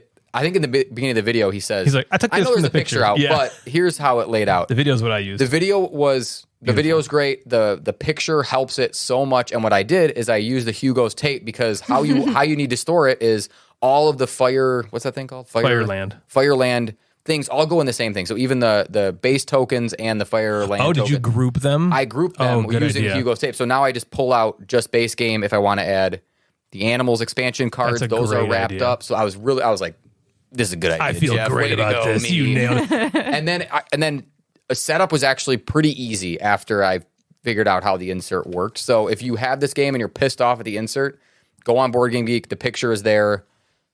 Email us at thegamecasterspodcast.com@gmail.com, and I'll Yeah, send you because that. I watched the video and I saw your picture. It was a fucking breeze. Yeah. I wasn't need confused. I wasn't frustrated for a second. However, if I didn't have those two things, which Swoozy McFoozy didn't have No. that, He was just like I would have been chucking- like, yeah, what the fuck do I do? The only thing I would have known is like the 4 big compartments. I'm like, Yeah, player those are pieces probably player pieces. go in there. Yeah. Okay, so I'm gonna give a little bit of another side. Okay. So I played with Devin. Yeah. Devin did not love this game. Fuck. Okay. She are you gonna sat do? at the end after beating the holy bejesus out of me. Damn in it, this that's game. the worst. And I was like, what do you think? She said, this is a very good game, and she just doesn't know if she likes it. Did she say why? Yeah, so I asked her today. I'm like, I need you to give me something else. Right. A little bit more. So the first thing she said, and she said this after we played it too, is she didn't necessarily like the look of the board. She didn't know if she... Oh, I see. Too busy, maybe? Maybe confusing. Too busy. What I think maybe is that there are no clearly defined areas Yes. in which you Yeah. place It's workers. like artwork. They're kind of everywhere. It's artwork. Just like Right. artwork. And there's also like, okay, the map is down here, which correlates with this worker space up here, Yeah. which is Okay. kind of separate. So, but there's also then the museum spots, and the worker space for that museum spot is right next to that one. Yep. But to move your ship, the ship's at the way bottom of the board, but your ship action is at the top of the board. And maybe that was some of the disconnect of like, okay, I want to move my ship. Where do I go? And maybe that was just kind of an annoyance at the beginning, or not really understanding like where you can go, because each of these action spaces has one available, and then there's a bunch underneath. So maybe the confusion of like, can I put it on that? Like, oh, not yet. We Also, haven't it's like unlocked that. it. It's like that mental feng shui. Yeah. That probably she's like. It was probably like, this is Yeah, it just wasn't smooth Yeah. fucking for with me. her in that. Okay. And she also said today, she's like, maybe I care about theme a little more than I thought. Because she's like, I didn't know what the fuck I was doing in this entire game. really. She's like, the theme was just not, whether or not she didn't like the theme, Yeah. could be that, or she just didn't feel it in the game. Yeah. She didn't feel like what she was doing was what she was doing. Interesting. So I was like, Most Euro games, Good I would. Yeah, I feedback. agree Yeah, with that is good Yeah. feedback. but it's weird because she loves games like Orleans, so I don't know if that process just is better for Castles Burgundy. That project, you're not building, like, does she feel like she's building something in that maybe? Or maybe she was like, man, this board is. What's my? And then she's like, I don't even know what I'm doing. Yeah. And she's like, Right. do I collect this thing? Or I put this what's thing the over point here. of I this? collect it, and then why do I put it over there? Why would I want to learn about that if it's already in the museum? It's funny because I have a very similar take, but it's almost opposite. Because I'm with Devin. I don't really care about theme in most games either. Right. This theme I loved. I was like, God, I love this. I'm like going on this trail and camping out, and I'm like hunting for species to discover, and then I'm taking these and going to the museum, and my evolution track is going up because I'm finding out these You're species learning. are evolving. Yeah, and it's like I'm writing the theory. I thought it was so evocative and that could for be a Euro game. Maybe when I explained it, I didn't bring the theme out, because that could be a teach thing too. Maybe, yeah. For like, okay. Possibly. And because sometimes when you explain games and you bring the theme into it, it can help the flow. Yeah, And maybe I true. didn't do that. But Yeah. she said she's willing to play it again, and I'm happy to add in some of these expansions that you had thrown in. Did she? I mean, she won. So did she? Did she have a rough time with anything rules wise? Because, No. like I said, the animals expansion, it does what you love in Terraforming Mars with the. What's the one that you start with stuff? Oh, the Prelude. Prelude. Yeah. That's Like what. a That's jump basically what the start. animals do. Okay. It gives you something. Like Natalie got 3 extra coins. I got 3 immediate bumps on the book track, and then the only other thing the expansion does is you have a card that gives you those stuff, and then it also has a power on the very bottom, which is just an action that anytime during the game you can just spend it to do that action. So it's like a free action, cool. and that's all that expansion does. It's that simple. Yeah. So they're really nothing to just So turn. I think my next play, I'll add those small ones in, and then the following play, maybe flip the board over, go big. flip the board. Fuck this But I game. really liked it. The game is great, and I'm excited to keep playing it. I don't know if I'll play it on the game night. It might be a 2-player Yeah, I wonder if longer it'd be too weekend long kind of thing for the Yeah. game. group. Or fuck it, we've been playing late on Mondays anyway. Just Have you? play it and Yeah, be like, just do it. oops, I thought it would be 2 hours. Boppity boopity. You know, who cares? Oh, One man. thing that I found interesting, and I don't really know what this means, but so we were playing the game, and Ryan just like he said he saw the Matrix. Like Yeah, it just that's what it felt like. clicked. I was like, I just and like get this. I felt like I knew what I was doing too, but not as much as him. He just like was always like one step ahead of me in every single area. And when we were playing the game, while I was having fun, I noticed where I was like, I'm just behind on every single part.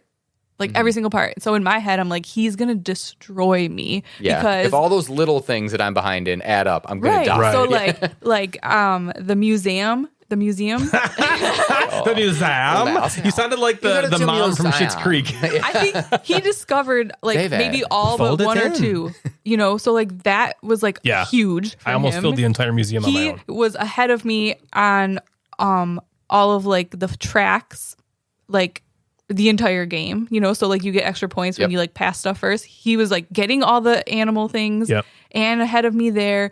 And I feel like there was something else. I don't know. And You then, were killing it in the ocean track? and then both of us, like you said, like at the end of the game, even though he was ahead of me, we both got to the end of like the third island. track and the ship thing, and I didn't get to the end of the books, but he did. And then what was the other thing? Oh yeah, we did all of our tents. We got rid of all of our postage stamps, yeah. to like unlock those extra stuff.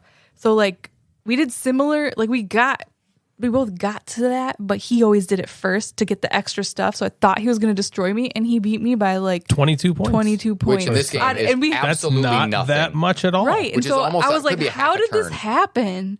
Almost like like I said, I don't know what my point is here, but my point is kind of like, even though you might still not be like ahead, you're still in the game. Yeah, you felt like I'm fucked. There's nothing I can do.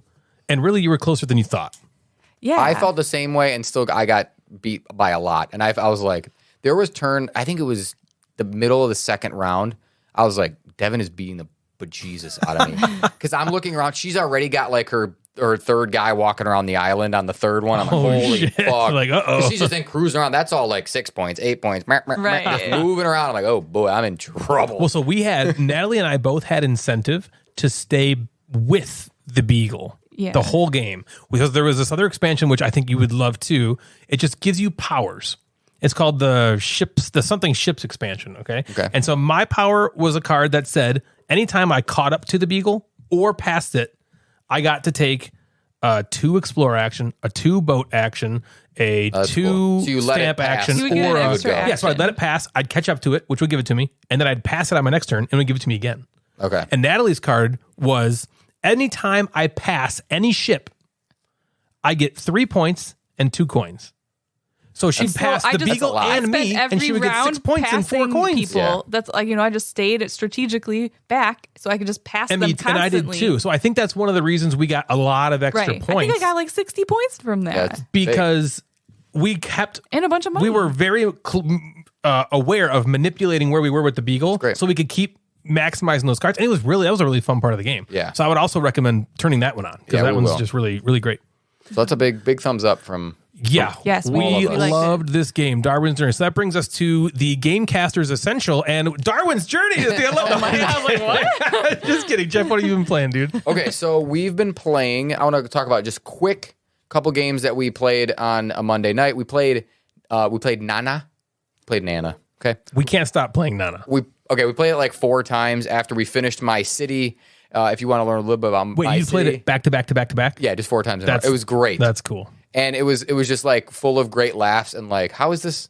There was a 2 there. I swear to God, Right. there was a 2 there For sure. So that's been awesome, and Jeff, hold that on was one our second. first. Jeff, hold on 1 second. So Natalie just went to the bathroom. Yeah. Okay. All right. So what do you think when she comes back down, we just start talking about things she loves, like puppies or babies to hold or pasta, just like randomly just start saying something about that. And so when she comes down, she's going to be like, what the fuck? What are you talking about? Okay. That sounds good. I think we can do that. I think we can do that too. How do we know when she's coming down? Are you gonna make a? I think we should hear, so you can hear the Should I talk splinks about- in the toilet as she's pooping. Should I talk And then about once that's done? Nana some more? Yeah, talk about Nana. So Nana was great. It's that just game so, is so awesome. So it was Joe and Dave and Bill, the other guys in the game group, their first time playing this game at all, and they were all like, "This is fun." Yeah.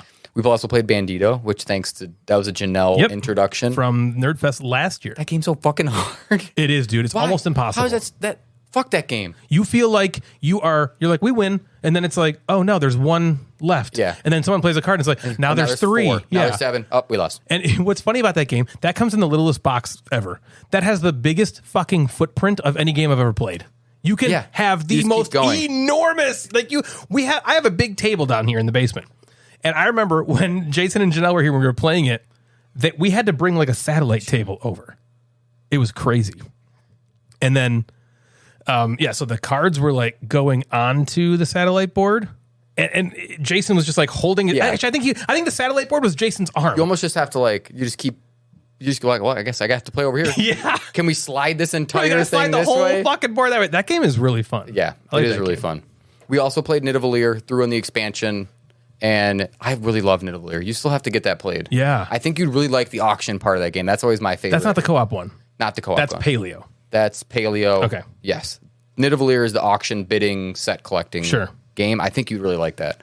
That's one of my quick, because it takes like 40 minutes. Quick go-to. We add the expansion, and the expansion's great too. Oh, so you can get that played fast. Yeah, it's like 40. You can be played in 45 minutes. Damn. Okay, that's cool. Yeah. Very solid. Okay. There was a game that was kind of at Gen Con last year, and kind of not. It was like on the list on BGG of like, this game's coming out at Gen Con. And then it really wasn't. Right. Because Gen Con was still a little iffy last year. But it was like in one of the stores at Gen Con. You know how like some of those, not miniature market, but I feel like there's like some random dude's game store is like there. You can go buy Rio Grande games and some other things.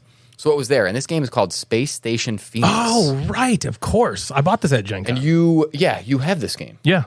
You have not played it yet. You have not played this it's game sitting yet. over there on the old shelf of shame. I can see it. It's staring at me. It's looking at us like, fuck. With Weather Machine. Actually, 3 of the 4 games on that cube, Jeff, I have not been played. Space Station Phoenix, Weather Machine, and Terracotta Army. And I haven't played Weather Machine, but Terracotta Army is very good. Yeah, you like that. I did like that. Yeah, Scoring was that. a little weird, but I think I'll figure it out the next time. Okay. So, like you, this game has been staring at me from my shelf of shame for far too long. Play me. I'm a space Why aren't game. you playing me? I'm an engine buildy space game. Yeah, you're going to like Why this. are you playing me, you stupid idiot? Stop sweating, you stupid idiot. And so, Space Station Phoenix is a worker placement, engine building, I was holding Millie the other day. Yeah. And Devin was in the kitchen and she was, making like pasta. And Oh my God. What kind of pasta? Do you remember what kind of pasta it was? I think she did it there was like this almost. Have you ever had like this mix of like Alfredo / marinara? It's like like a orangish kind of color. Yes. Pasta's so good. I like pasta. As I was like holding Millie, we get this like knock on the door, and I open the door, and this person's like, "I found this puppy in your backyard." Oh. It was adorable. It had like big, it was almost like a beagle kind of. HMS Beagle? Like big long ears. Oh my gosh, this is what you talked about, and wasn't there like 4 or 5 more that like? Yeah, just like it was like a litter of it was puppies? like a litter of puppies. That's and they were right. like, I forgot you told me that. I looked out the window. I'm like, no, these are not my. So I'm like, someone needs to call somebody and like come get these puppies because we're not puppy people. That's right. I don't know anybody that is puppy people. Yeah, I don't know I'm anybody. a puppy people. You're a puppy people. Do you like people. puppies? I didn't hear this story. Oh my gosh, yeah. You have to hear it on the show. I guess. He told it a few minutes ago, right when you went upstairs. No. What do you mean no? Because you You just said I remember when you told me the story. If it was a few minutes ago, you wouldn't have said that. Well, I told him before. He told. I said I remember when he told me before, and then he told and then retold. Told and retold. Told and retold. Do you remember what kind of puppies? Oh, you said they were like beagles. I think they're like beagles. They had the big floppy like ears. Little tiny puppies. I don't know dogs too well, but the floppy I don't either. ears were. You remember the Spanish Spangler? Yeah, the Spanish Spangler. Yeah. So you're eating Sam's pasta. Sam's Yep. puppy. You're eating pasta. You're holding a baby. Yeah. And there's puppies in the backyard. I Oh know. my It's God, it's great. my dream. Okay, so Space Station Phoenix. Space Station Phoenix. So, worker placement game, engine building game. Why aren't you playing me? Play me. Okay, got it. You represent a galactic council observing and interacting with humans. Okay. Okay. So we're aliens. You are, so you begin the game with 9 ships, which are like these cards. You have a... Being super sus. What do you mean? What are you talking about? I feel like you pulled something here. What? Talk about space. About aliens in space? What are you talking about? You guys are being sus. What do you mean being sus? Continue. Wait, sus about what? Continue. I don't trust you, Jeff though. likes pasta, holding babies, and there's a litter of puppies Why in were the you back. talking about that? What do you mean? It was just the story. The story came up while you were upstairs deucing. I was getting wine, but it took me a while to open the bottle because I forgot how to use I was pooping the first. wine opener. Did you always make me do it? Is that like is it like the rabbit ear one with the thing that like Yeah. closes and then you have to Well, like, it is called Yep. the rabbit, but it doesn't have the thing that closes. Yes, It's it does. It's just like an electronic thing that goes up and down, but I always forget how to do Oh, it. we do have the rabbit ear one Yeah. too, because that's the one I've always No, used. it's not rabbit, but that's just like a regular one. The one you're talking about. Anyways, I know. you guys are being weird. I think you're messing with me, but whatever, continue. I don't know what you're talking about. okay. You just happened to bring up puppies, babies, and pasta while I was gone. While I was gone, you just happened to bring these up. I don't think we're gonna get any further unless we talk to Natalie about this. All right, so since All she's gonna think listen about for to the this, next Natalie. hour of the show. since episode 102, because the name of this file is Natalie Idea 102, Jeff. Okay. What? All right. I have write down something to say as Natalie comes downstairs from the bathroom that's just things she likes or is interested in or just something insane to make her crazy. And I wrote puppies, babies to hold, pasta. So you went upstairs and I was like, we're doing it finally. You went upstairs. I'm like, Jeff, stop. Now let's go upstairs to pee or poop, whatever she's doing. I was like, when she comes down, start talking about puppies, babies, and pasta. And see what she That was does. the only story I could come up with while you were on step like 3 coming down. So that's what I got. He was like talking about the games, and then in both of our heads, we're like, is she going to come back? I know. I'm like, where's she going? Sorry. I was We like, gotta oh, do it's taking me a while to open this wine bottle. And then I didn't know because I just like peeked over at Natalie a few times while I was being like, hey, humans and Galactic Council. And Natalie's just like, She's like, the gears are churning. turning. Something is happening there. She's like, this is not, I'm not listening to a goddamn thing anybody says until I figure out what happened here. Something happened here. At first, I thought you said you've been doing that since 102. Oh, like every episode like, you walk oh my away God, and you're like, that's embarrassing. Puppies pasta, ha ha ha. No, I've wanted to put this plan into motion for about 10 episodes now, and it finally happened. Mission Finally accomplished. happened. I've been because every You didn't time get I'm away like, with it, though. No, you didn't. well, okay, so it was very impromptu. I didn't. So when I first didn't came know up with that the this was a idea, plan. when I first came up with the idea back in episode 102, I think I thought I mentioned it to you, but then it never. I mean, we do episodes every 2 weeks. Right, so times 10 episodes. You know, it's been months. It's been a long time since it happened. Yep. But I've always looked for a moment, but I never actually. My plan was to actually make a conversation that was going to be so vague. But I was gonna just have a conversation with Jeff and Like just you were in the casually middle of bring it? it. Yeah, and then you were gonna be like, "What the fuck are they talking What about?" are you this is great. Oh my god, I want to be in well, this. you did go. That's like my dream. Yeah, yeah, you did. Well, it's weird because Holding I'm baby walking down. puppies and pasta, that's my dream. He's like talking about Space Station Phoenix, and then suddenly you're talking about this other stuff, and I'm Well, like, we do random shit on the show where All the things time. just We go just in things change at the drop different of a hat. directions. yeah, that's true. Okay, Space Station Phoenix. Let's Okay. just go back to the beginning. Yeah, really- yeah. Sorry, we were both very much like you were talking. I don't think either of us were intaking I was what you were just saying. waiting to hear steps down the Yeah, stairs. same. So, Natalie, you know Space Station Phoenix? It's on your shelf. It's right over there. Yeah. We got talked it at about Gen Con. It's about puppies and pasta. Dave And we got it found first. it. So it was supposed to come out at Gen Con. It kind of came out at Gen Con, but it's been sitting on my shelf of shame and your shelf of shame for far too long, so I played it.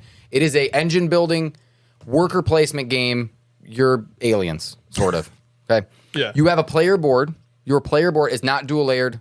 It's gonna be okay. Wow. Oh, okay. It doesn't need it. Again, but if you can have it, You should. You should. But I would. It's not. And you have this space station hub, Phoenix. Space Station Phoenix hub, Sorry. where you're going to be building your Space Station Phoenix off of. And you have 9 cards that are your ships. And the hub gives you like a starting resource, income, and some like abilities usually. It creates a little bit of asymmetry. So everybody gets 2 to start with, and it's like, pick one. And on there it says, this is what you get to start with. You start with these resources, you start with this, and you start with an extra Ooh, so whatever. everyone starts different. Starts with something different, that was Yeah. boom. Right away, I like that. And then when you flipped it over, it gave everybody slightly different income during the game, and then also slightly different end game scoring, which kind of gives you, again, a direction. Which Like is it. something I really loved in Darwin's Journey, how you got Yep. those cars to start with. This is what your workers could kind of look like if you want to start steering them that way. Sure. Anyway, so a bit of asymmetry I really like. the ship cards that you get, the 9 that you have, 5 are just standard, and then you kind of draft the other 4. And they are your worker placement spots. And each of them have actions on it. The actions are worker placement-y type of things. Gather resources, move up these diplomacy tracks to earn these different bonuses. There's a build space where you build your space station.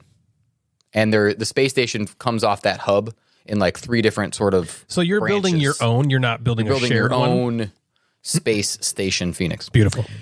There's a spot where you can acquire aliens and humans to occupy your space station. The more aliens and humans you have working in your space station, the more stuff you're going to get, the more bonuses, all that kind of things, right? Okay. Yep. Euro-y stuff. Sure. Lastly, one of the most important spaces is to dismantle your ship. Is to dismantle your ships, the cards, the worker placement spots you are actually dismantling and destroying throughout the game. Wow. Okay, so you start with them Start built with up, 9. and you're getting rid of them. You're getting rid of those because when you get rid of those, it is the best way to get metal. And metal is the only resource it takes to actually build your space station. Wow. So you are tearing down your own shit to build your own shit. Yes, which is cool. So you're tearing down one engine of worker placement spaces to build your engine of your space station. They call that attrition, Natalie. Boom. Okay. Yeah. Attrition. What do you think? Are you thinking about puppies? You are. Pasta. Holding Little babies. Yeah. Yeah. Yeah. Getting my father preparing to die. So players, what's cool about this is players, while taking actions, you can take anyone's action space. If I happen to take Ryan's action space, I pay a little bit more for it, and I give Ryan some stuff. Can I then not take my action space? because Right, you then did? it's kind of blocked. Got it. But there are probably in the game 3 to 5 build actions at the beginning. Like I might have 2 of them, you might have 1, Natalie might have 2 or 3, and that's cool. But as the game goes on, Natalie is going to start destroying those build spaces to get metal because she doesn't need all 3 of them. Sure. She'll start Who does? destroying them, which is cool. That idea of like, I'm going to destroy this, get the resources I need to build up this That's fucked up. is very cool. Instead of doing any action or picking anybody's space, you can choose to pass, essentially. And that's like your income phase where you sort of reset.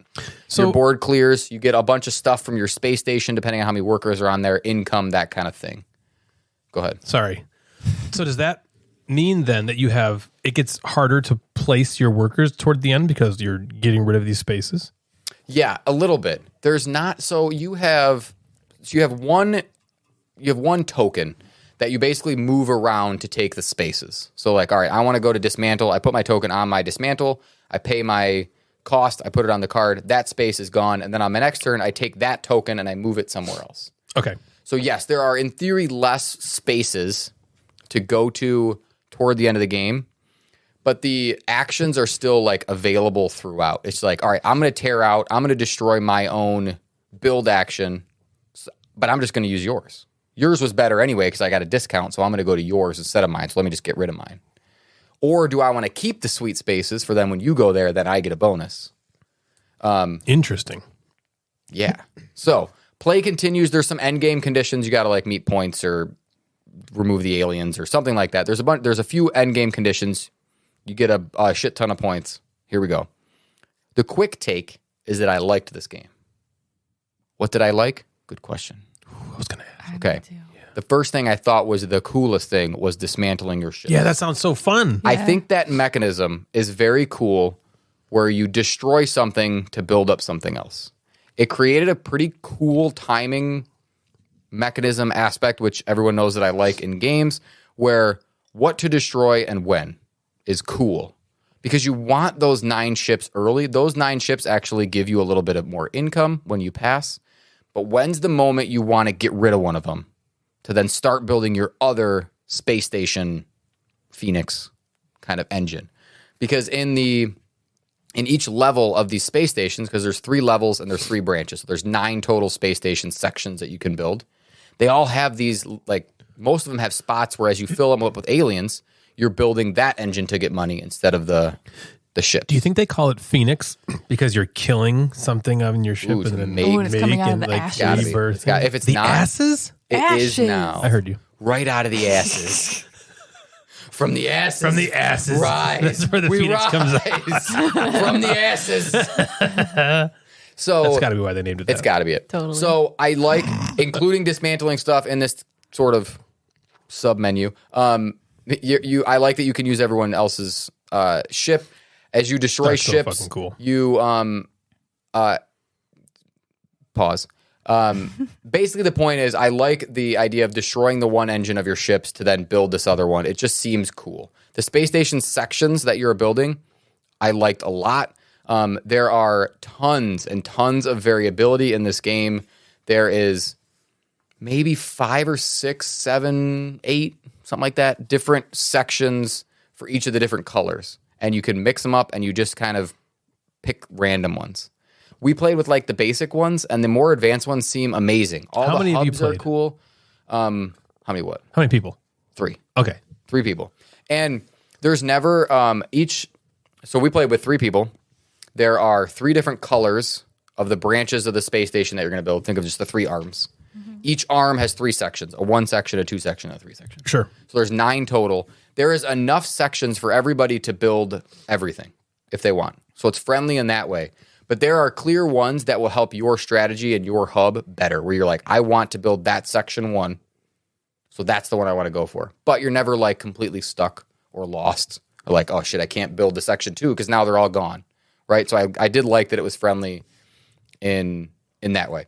The income phase, and Joe said this when we were playing, sometimes in those income phases or pass phases, it feels like you're kind of wasting your turn. Mm-hmm.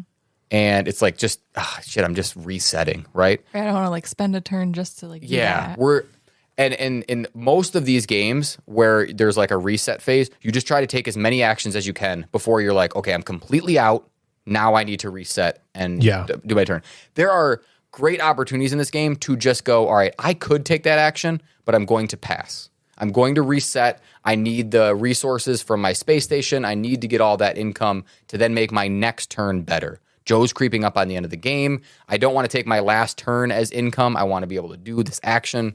So I didn't think it was like a total waste, and I'm glad they kind of put some thought into that action, that kind of phase, instead of just, oh, I'm passing, take your worker back, and then be done.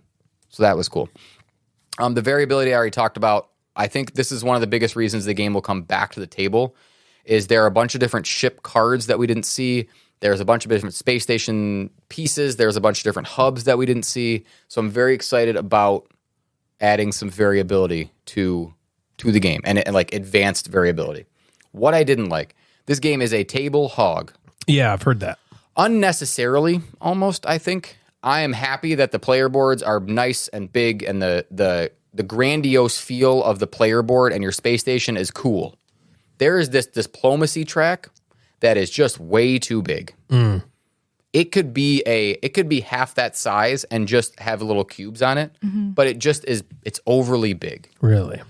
So, and what that does, which is kind of cool and keeps people active on their turns, is as you move up this diplomacy track, each track is a different action that is in the game. So Ryan puts down this thing that says he's going to roll these dice and get resources. Okay. We then, everybody, while Ryan's taking his action, looks at that board. Who's ever highest on that diplomacy track is going to get a bonus. If you moved at all on that track, you're going to get a bonus. So you're getting stuff on other people's turn, which is cool. Another thing I like about games where I'm active on other people's turn. Yep. Mm-hmm. That also means that on Ryan's turn, I get an extra gem, or I get a medal, or I get something that now gives me another option of something I could do. So I like that, but that board does not need to be that big. Table hog is a problem. I'll definitely be looking for something to like 3D print or an insert, because the setup's a little annoying, because there's like shuffle up the tiles and pick 3, and then shuffle up these tiles and pick 3, and shuffle up those tiles and pick 3. Yeah. That's just a pain. So I would love to have an insert or something like that. My biggest gripe with the game is it is probably a little too long for the weight of the game. It took us about 2.5 hours after rules. The turns themselves were actually really quick. Like, you're taking a turn fairly quickly. So there's little downtime between my turns. And it was still that long. And it seemed like they could have reached end game conditions quicker, and I could have felt the same. The arc of the game was good. I felt like you're starting with, how am I going to do this? And now you have this sweet kind of thing going, right? So the arc felt good. It just was long, especially in comparison to the the girth of my decisions, right? Like nice. the decisions weren't That's the way. girthy. It wasn't like I'm sitting with On Mars where I have You got a 15 million things to turns, consider. and I have to consider a bunch, and I'm sitting there, or even like The Magnificent, where Right. I only have 12 turns. actions, I have the whole 12 actions. fucking game. Or in these games where or Darwin's Journey, I have somewhere between 16 and 20 actions in that game. This is tight. I feel like I took 50 fucking turns in this game. Wow. And they're quick. And the process, there's a point at which the game, when your engine is cruising, you kind of know what you're going to do. There's a process of like, this is what I'm going to do to get to the end of the game. This is how I'm going to build this. I wanted to get to the end of the game faster instead of that process sort of slowing. Sure. If that makes sense. If you played the game, I think you might kind of know what I mean. So it's like, I don't want to call it repetitive, but it's borderline repetitive toward the end. Yeah. Like there was a path to make decisions. Now you just have to do it until the end game already. ends. So there are some changes between turns, but that's why I say kind of borderline. So summary, the weight to time ratio is just kind of a bit off for me. I have some minor complaints about the diplomacy track and some fiddliness and just having to pay a little bit more attention to that kind of stuff. I don't think you're alone there, by the way. I think that's probably the biggest thing I've heard complaint-wise this game is the timing. Yeah. Yeah, how long it takes. And yeah, I feel like, and is there something to speed it up? Does everybody start with their first layer of space station? There's maybe there's a prelude expansion to kind of pick the game up. We said it at the same time, the same word. Aw, that's cute. We're so It was cute. cute. Yeah, Hugging babies and puppies. And Pasta. so anyway, I really enjoyed it. I liked when I was playing it. I was like, this is fucking cool. I'm dismantling my stuff. I'm doing this. And then I check my time. Like, oh, I got to go to lunch. Yeah. I'm like, I got to fucking eat something. Let's Right. get moving here. Right. And there are some things that you can do to just speed it up. Like if the three of us were playing, I would say, all right, I'm going to take my turn. And if Ryan already knows he's passing, start doing your passing. And then it'll go right to Natalie. Right. So that there are things toward the end of the game where we started to realize like, all right, we can kind of manipulate the flow of the game a little better. Mm-hmm. But I wish it was just like, I wish I could have sat down and played this game in an hour and a half because it would hit the table all the fucking time because I really liked what I was doing. Yeah. But 2.5 is that's a lot. And then we add another player and there's no speed up. You still have to reach the same end game points or the same ending conditions. Is this a game where you could just be like, let's play it at 10 points fewer? Yes, I do think there's that. I think there's that, or like you just kind of play with less aliens. Like if the aliens run out sooner, or if there's like 10 aliens left instead of 0. There has to be some adjustments that maybe the designer has put in there. Who designs this game? Is this? Let's look. Ooh, I don't know if it's a nobody, but maybe they've responded to some comment and kind of helped anybody out. If you've played this game and I know Dave McCowan loves this game. He does. It was like his game of the year. And I'm happy to play this with him anytime because it's a great. Designer's name is Gabriel Cohn. He's done Exodus Fleet, which I've never heard of, so he's pretty much a nobody. Yeah, pretty much nobody. Good. So I think this game is better than good, not great, and it would be closer to even great if I could just get the game in a manageable time to my medium Euro expectations. Mm-hmm. Okay. Do you think it's a game you could play with 2?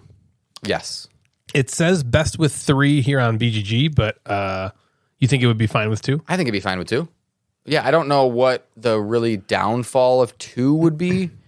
Maybe there's like slightly less worker placement space to put your own workers on because I had whatever 9 times 3 is 27 to pick from. Sure. Mm-hmm.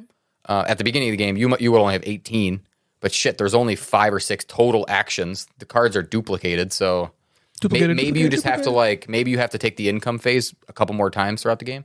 But again, you're not taking just 10 actions in the game. You're taking a fucking 100. Fuck ton. So it's like, yeah. But, okay. Well, I would say what you liked about it makes me still excited to play it. I think the things that I liked are the things that both of you would like. You would like the whole engine-y building, shipbuilding stuff. And I hope maybe if the two of you play it, you could be done in an hour and 45 minutes, right? Because it says 30 minutes a player on the box, and it's a fucking lie. Yeah. Fucking That lie. is the biggest lie in board gaming is the time on the box. I know, the biggest fucking lie. Yeah, like it is wrong way more than it's ever right. Yeah. You're right. Sometimes it's right. It's like, oh my God, that's the time. That's how long it actually took. There should You're be a Golden Geek Award for accurate time on the box. Truth telling. Yeah. Yeah. So Space Station Phoenix. We've been actually talking about Rio Grande. playing it a lot recently. Like, we should play that. Yeah. I've been really excited about that. I would give it a shot. Absolutely. It's not a game that I would be like, just get rid of. Like, I don't. Sure. I think I think it's absolutely playable, and you should give it a try. Awesome. That's fantastic. If you're looking to support the show, maybe consider flushing your money down the Gamecasters toilet by way of our Patreon page. There are 4 different tiers which will get you access to behind-the-scenes content, exclusive content, or content ahead of time. You will also get swag that nobody else has access to, and just the opportunity to help out and support a podcast which you sometimes listen to.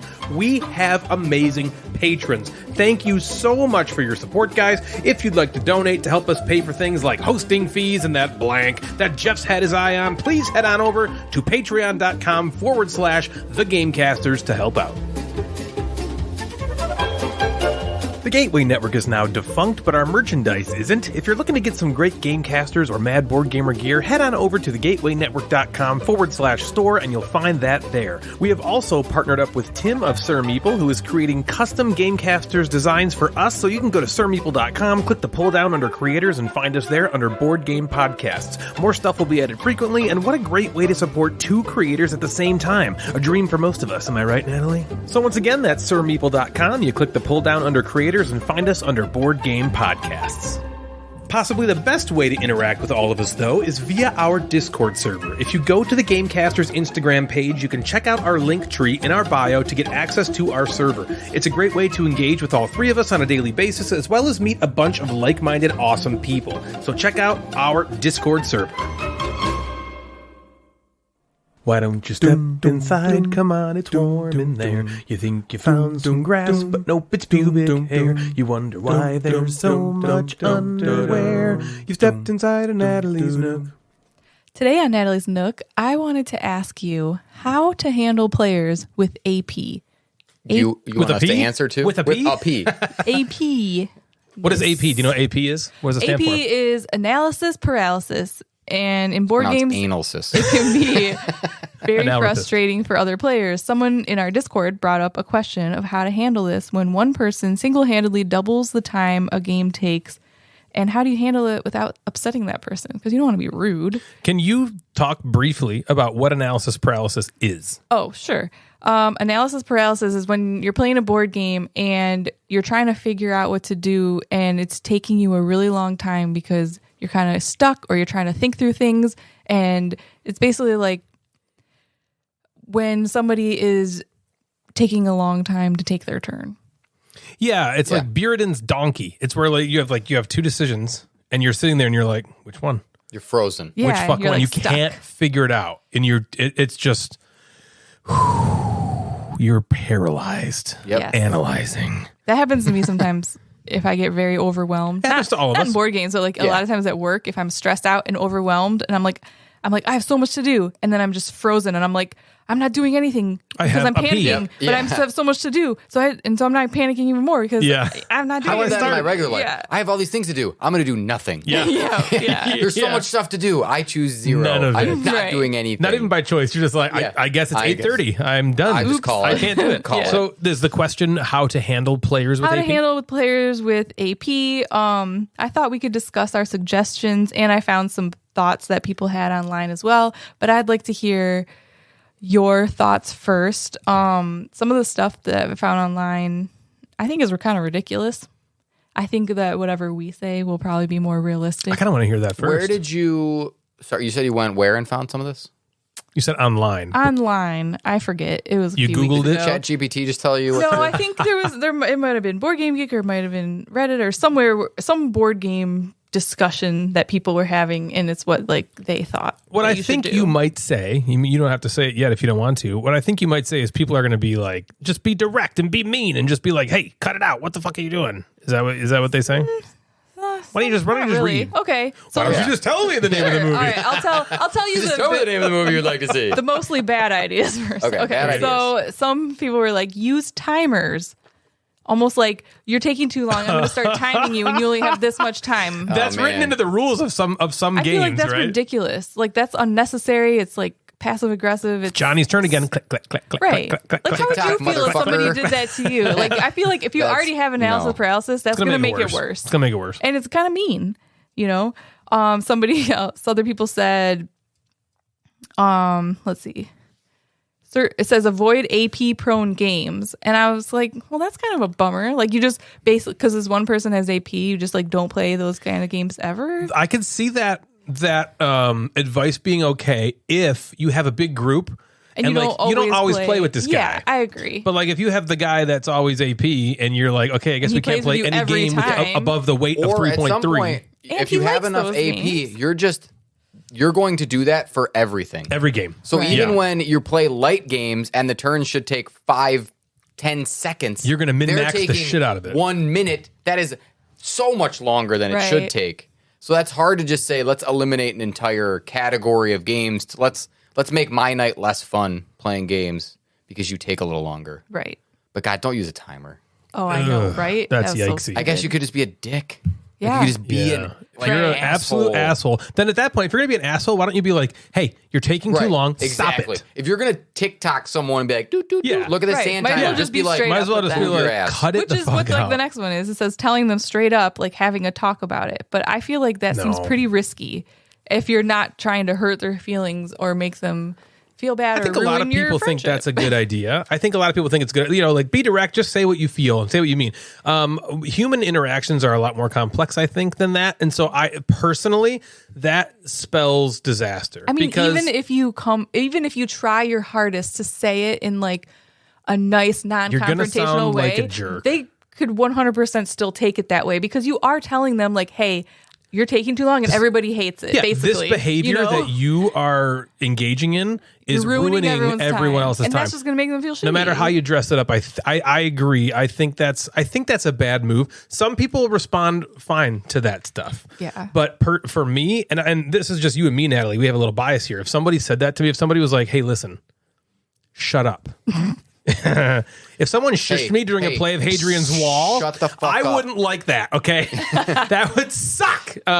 So I can definitely understand that we're different. Other people may be like, I'm glad you told me that.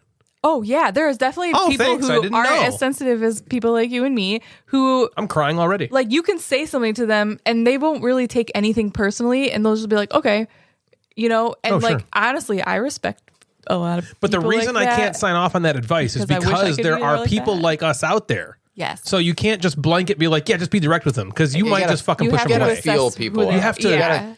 There have been times in our game group where all of us are taking turns, and because we have been friends for 20, 30 years, we're like, take your turn. Yeah. Like you just say it and you go, okay. And then they just, but that doesn't, that's different. You're not going to go home and be like, oh my God, they just took my turn. But when Ryan got shushed, right. This was a fucking year ago. I still talk about it. And you hated that. Well, here's That's why. not a good feeling. And I think here's why. Because like Jeff just said, this advice is not for people who've been friends for 30 years. Because we can razz you've each other. You've been friends before you even started playing board games together. This is for people who are like, I'm looking for a game group. Right. You discover people who like games, and so you form a game group, but you don't really like...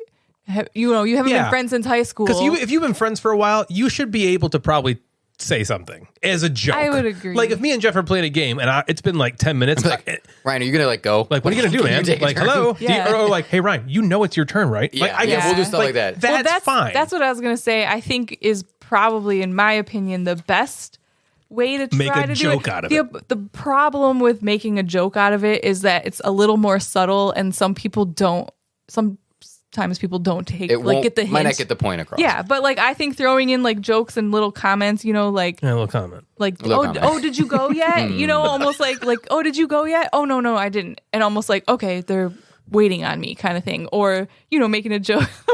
I don't know why I thought this, but I'm like, today, Junior, and then like, just no, can't do that one. No. Yeah, that's weird. Today, a lot of times what we'll do is there's like a collective thing at the table. We're all like, okay, we know it's Samuel's turn. Come on, Samuel. All right, and Samuel, you can see Samuel's eyes are just looking straight ahead. And so what we'll do is we'll be like, whose turn? We'll go, whose turn is it? That's what I just wrote down. Whose turn is it? You just ask. You kind of blanketly ask, whose turn is it? And then the person you're not calling them out. But the person will know it's their turn, right? And they'll be like, "Oh my God, it's my turn. I'm sorry. I'm so sorry." But you're saying it like if you're not like, I know it's your turn and you're taking forever. You're just saying you're it like, saying it almost like nothing's happening at the table. Oh my God, is it my turn? Almost like, oh shit, is it my turn? Are Like you waiting almost. on me? Yeah. And so it's kind of deceitful, but it's also very, very, it saves more the polite, feelings I of the guess. person. Yeah. It doesn't actually call them out at all. One thing that I think you really need to be aware of is what kind of personality are you? The person who would say something, and you have to say something that I think maps onto the personality that you have.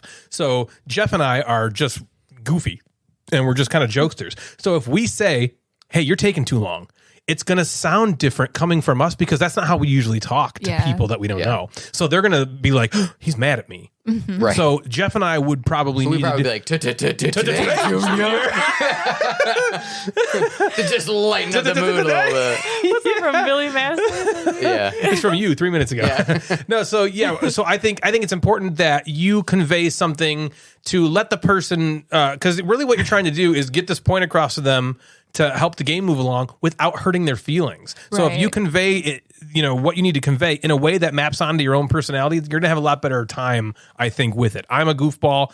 I might say something like we talk about, like, whose turn is it, guys? And it's like goofy enough. Yeah. That they're like, oh God, it's my turn. Okay, sorry. And in our, like, in my Monday game group, I'll say that a lot because honestly, I'm like joking and singing and doing stupid shit. Yeah, so sometimes it could I'm be like, my turn. I'm like, oh shit, is this my turn? Is everyone staring at me? Because sometimes they're like, yeah. I'm like, fuck. Like, especially when we play games where the order's not in a circle, and I'm like after Dave, and I don't never sit next to him, and I'm like, oh fuck, it was my turn. I'm like, it is my turn. Because we're comfortable enough to be like, come on, Right, like, yeah. Go. It's your turn. It's your turn. Another right? thing But I about think us, it's an easy way to though, just do it. a lot of us, I think, we're very self-aware, and it's important to have self-awareness. I feel like more often than not, the three of us especially will apologize to the group before anyone says anything. Like, look, guys, I'm so sorry. Yeah. I know I'm taking forever this turn. We had this happen in Darwin's journey yesterday. Yeah. Natalie and I were playing, and I was taking a fucking long. I was like, I'm so sorry. This is probably I'm stuck. really annoying, but I Yeah. was like, I'm trying to figure out the best possible path for me this turn. It doesn't happen all the time, but I'll stop that line of answering because that doesn't really answer the question at all. Yeah. You can't tell the person, hey, be self-aware, but you really need honestly that, what you know? I wrote that down. I honestly wrote down two things. I wrote down whose turn is it, and I wrote down try to recognize that in yourself. Okay, Yeah. high five me. If 'cause you're that's- thinking to yourself, there's no one in our group that takes AP. It might It's be you. It might be you. Oh, you, yeah. you're the one. Or has AP, and just know, like, if you take a while, if you say sorry, that also indicates, like, okay, I can know take my I'm turn. taking a long I know I'm time. taking a long time. I'm recognizing trying. that in myself, Yeah. and maybe the other person can become self-aware. You're saying it way better than me. You're saying so it's almost a way to call it out. By that you I know I'm taking a while. audibly I'm sorry. saying, oh, I'm taking a long time. I apologize. That will then maybe tell them, like, oh, okay, he's concerned about taking a while. Yeah, that's a I thing. should be too. Yes. Yeah. And that's All also just happened. Like we're talking, like, we don't speed through games. Like, all of us, every single person who's played a game had a turn where you sit there and go, oh God, I just don't know what to do. Yeah. And you just, like you said, you just fucking freeze. Yeah. You're paralyzed. And then I've had moments, and we've all had moments in game night playing with Devin, even Darwin's Journey, where Devin at the end of the game was like, I'm just going to do this. And she probably already knew she was going to win by 1 million. It was like maybe the least point thing she could have done in terms. Yep. She's like, I just have to do something. Something. Just do Right. something. Yeah, I've done Fuck. that too. That happens. Like, You I'm sit there just and going to you're do something because Like, I don't know. And then there's moments you're like, I can't do something because it's going to be wrong. Right. You're like, you have That's that me. moment. That's me. Natalie's able to much better than me. Just do that. Just be Just like, do something. fine, whatever. I'll just do this. Yeah. That when she does that, I'm always like, that's like equivalent to me just being like, I guess I'll just step here and it could be off a cliff. Yeah. I don't know, but like no, I got to make sure there's sure footing down there. What am I going to fucking But step probably into? for the game and for the pace and the enjoyment, that's probably just the right move that Natalie made. Yeah. It's not going to win her the Yeah. game, maybe, but to go, let me get the fuck out of Especially this. everybody in else a and I'll good think time. about the group next setting. one. Like, if it's you and me, like, that's a little different. But like, Sure. if I'm playing with like 4 people that I don't like necessarily know personally super well, Just take I have those no turns. problem Yep. being like, I don't want to like annoy the fuck out of these people and ruin their time. So I'm just gonna Yep. go. If Like, you even know- if it sacrifices my game. If a you little know the bit. person you're trying to confront, being friends with them should help you understand how to approach them. You should be able to be a little bit more forward if you're their friend, but because before you even say that, you should have an idea of how they're going to react to whatever you're going to say. So I think that's a little bit easier. That's why I think if you're friends with them, it's a little bit easier. If you're not Yes. friends with them, you don't even know them. That's where where it gets really tricky because you don't know how what you say, how they're going to react to what you say. Right. So I think it's really important to do what Jeff said, where you kind of, on your turn, you're like, I'm taking a little bit longer. I'm going to bring it up. I'm going to bring up the fact that I'm taking a little bit longer. Or you do the thing of, hey, whose turn is it, guys? I think both of those things are very passive-aggressive ways of telling right. Or if you're the person offender, that goes after that person, be like, oh, is it my turn? And they'll be like, oh, no, I'm still going. Yes, And you'll be like, that's okay. right. That's the same thing. Oh, is it my know? turn? Oh, guys, sorry, guys. Stuff Is it like my turn? that. No, it's my turn. Usually, not all the times, I think usually those things will really help at least alert the offending I'm taking a long person time. I better of, move this fuck, along. I'm doing this. I'm taking a while. Right. Yeah. I think it's better than saying shit like, hey, guys, I got to be out of here by 10. So can we keep going? Yeah. Right. That's too like, now I'm stressed. Right. Or pulling out a timer and be like, listen. Yeah, or pulling out a timer, or even just being Kevin. like, hey, Jerem, that's too much cheese. Yeah. Jerome. That's not that much cheese.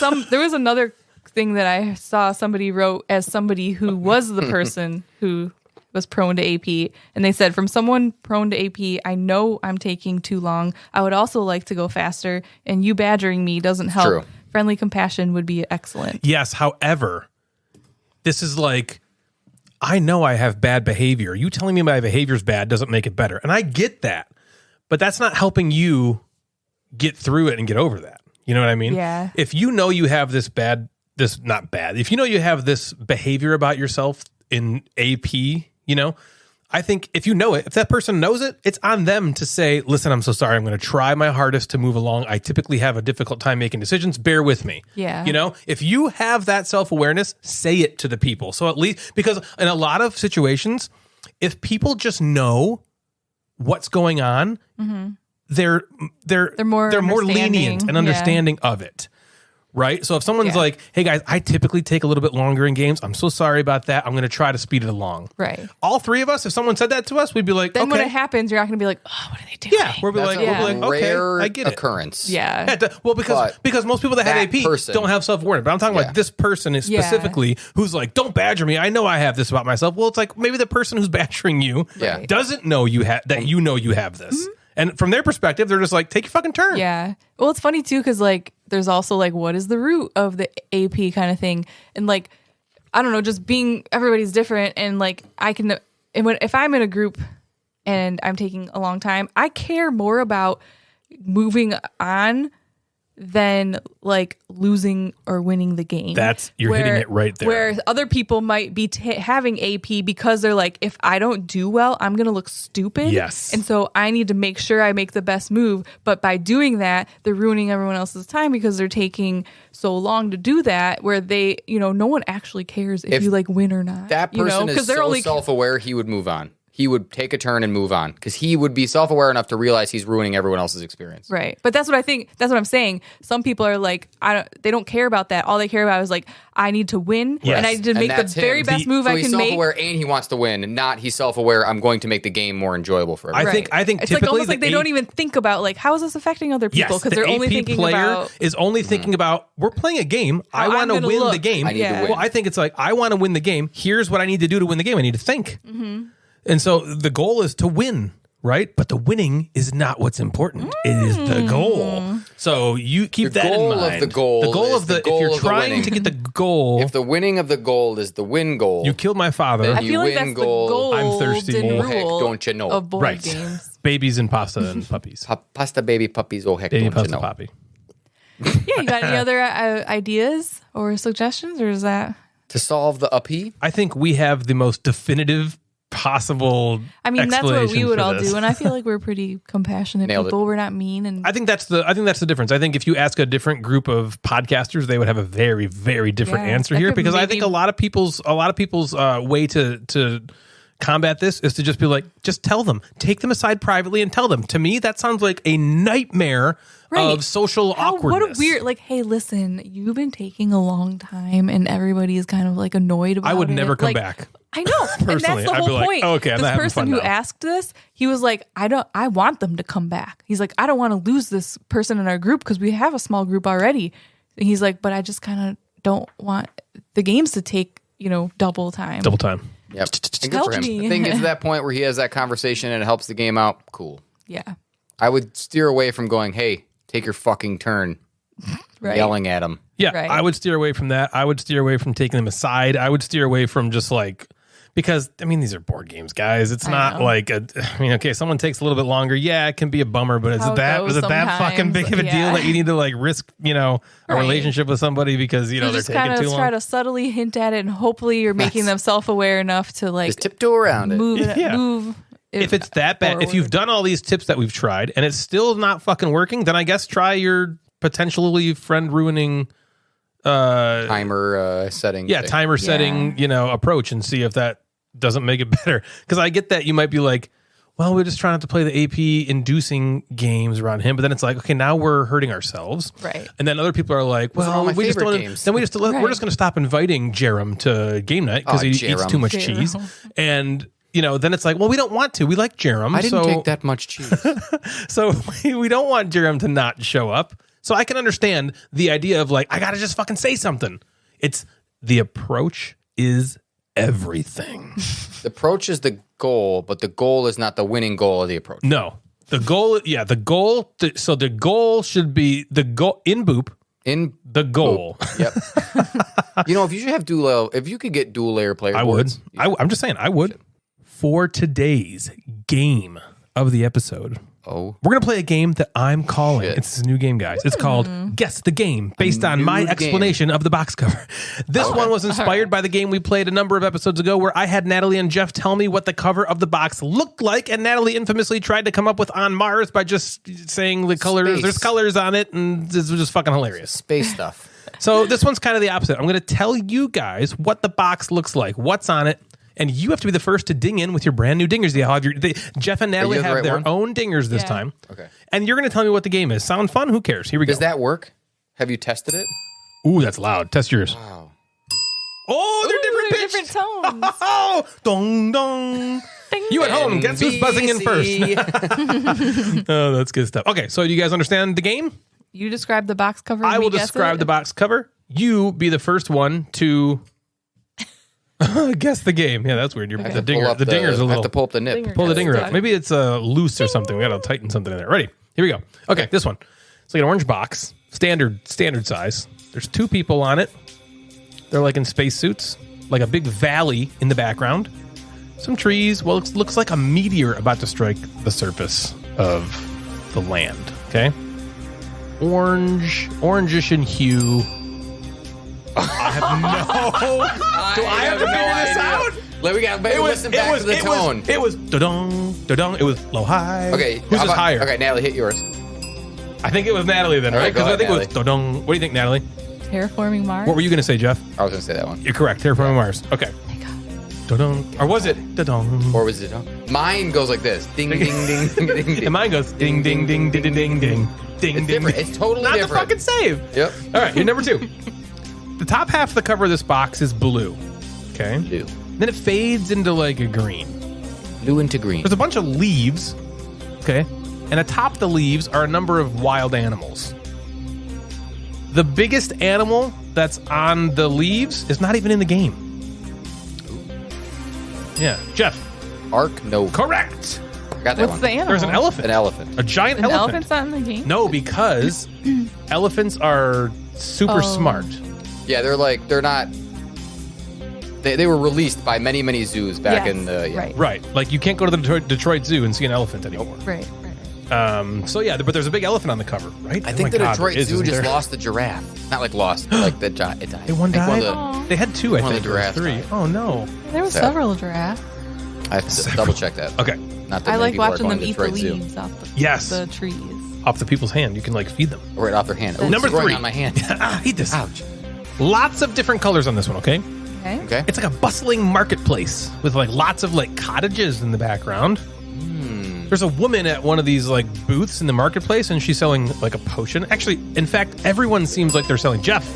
Quacks of Quedlinburg. Yes, sir. Natalie, you look like you're nodding your head. Looks like you knew that one. Bushman. No, I think she knew it. I knew it like a second too late. A second too late. Jeff's up 2-1. Number 4. Huge, industrial looking, grayish, silverish box.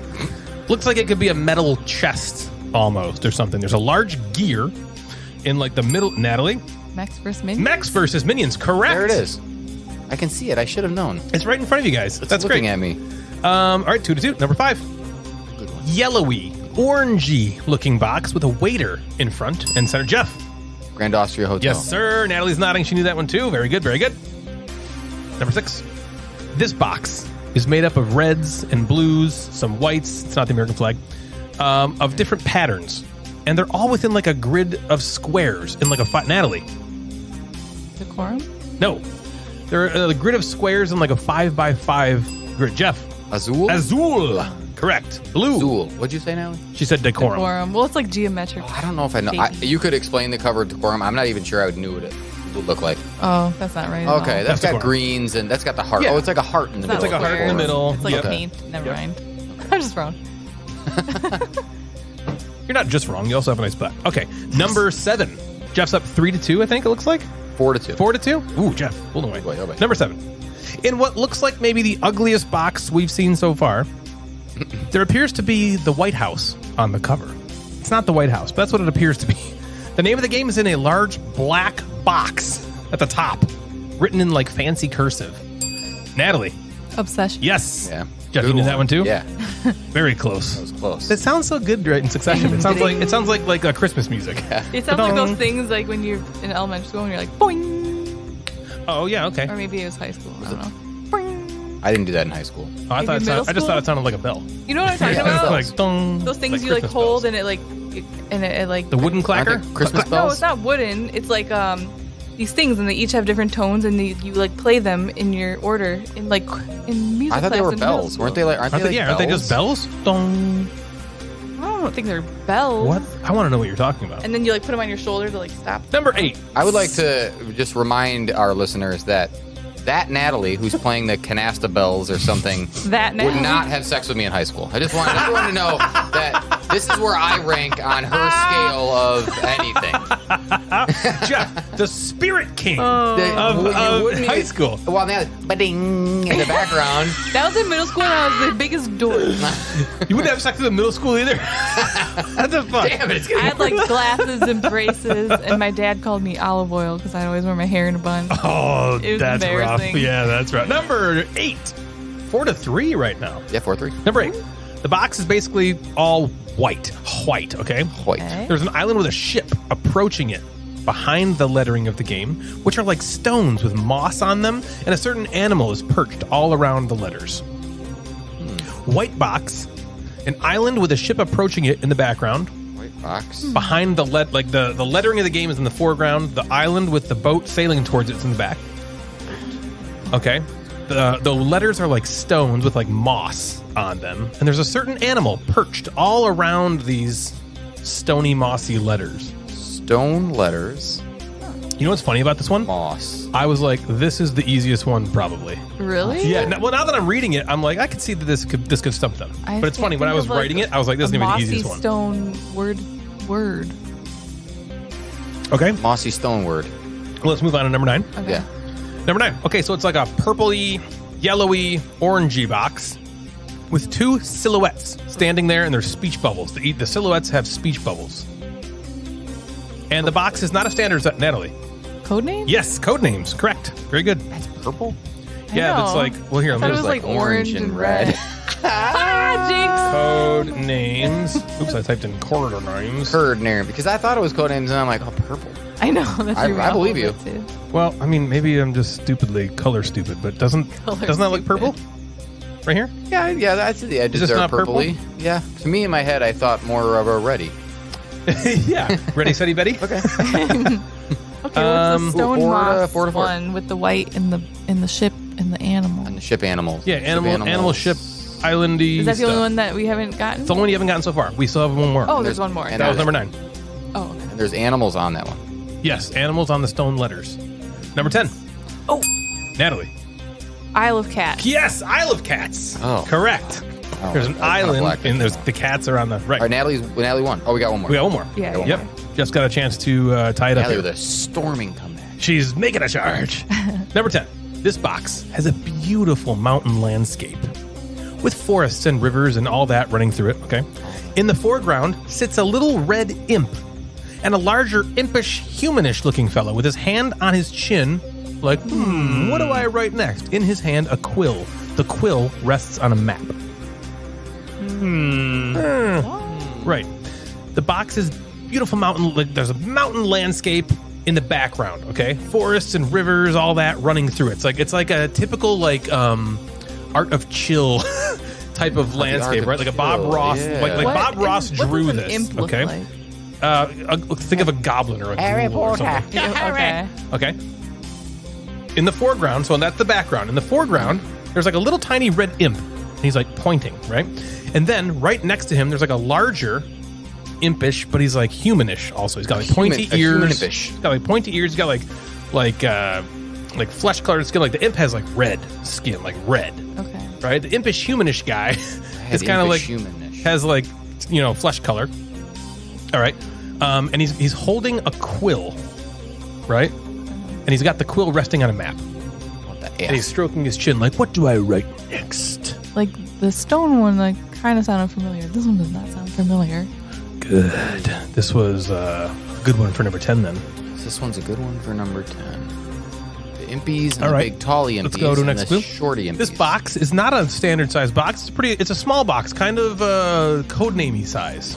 Oh, Codenamey imp box. Codenamey size, maybe a skosh smaller One than codename. skosh. you said with like a Smaller. pretty mountain background? Yeah, it's like a beautiful mountain landscape, And like it's a like smaller Bob Ross box? painted it. And then there's a guy like with his hand on his chin, like he's holding like a pen, like a quill, on a map. Jeff, Cartographer. and it is 5-5. Oh, okay. I don't remember the red Nice. imp, but now I know the Yeah, other right guy. next to All that guy. I never saw him either. I looked at the box today and I was like, oh, there's a tiny little I red didn't- imp. Nope, right, I just know next that time you main look guy. at it, Yeah. there's a red imp right next to him. And And like he's the one pointing. that's all red. Yeah. The one you've never seen is the one that's all red. Interesting. Hidden. Now I want to go look at it. I'm gonna show you. I believe you. Oh, it's yeah, just- that guy with the... Okay. I can see it in my head, but not the red guy. Oh, there he is. He's like a little squirrel Isn't that almost. funny? It's like you wouldn't know he was there. It's like a squirrel human. Yeah. Interesting. Yeah. There it is. I have the mountainy Like, landscape. Now what do I Thanks, write? Bob Ross, for drawing What do I put? What this. sort of topographical structure should I put next? So 5-5, you guys tied. We don't do tiebreakers here because I didn't prepare enough. So hooray! Good job, Yay. you two. Very good. For today's top 5, we're going to do things a bit different. We're going to do 5 things, but we're going to pick our second favorite designs from 5 different designers. What the fuck is this? That's crazy. This is inspired by Darwin's Journey, being maybe or maybe not my second favorite game by Simone Luciani. Oh, Whoa. We're going to Spoiler. go me, Jeff, Natalie. Should I'm we- going to start with Simone Luciani. Should we do something like you... This is maybe dumb. Yeah, no, Cut this shit let's out. do it. No, maybe do it. you tell us your second favorite game, and then it's up to the other two to guess the first. I love that one. idea. Yeah. That's a fucking great idea. All I right. wrote down my first favorite. Going. I anticipated. You didn't just know. Nailed Yeah, it. she didn't know.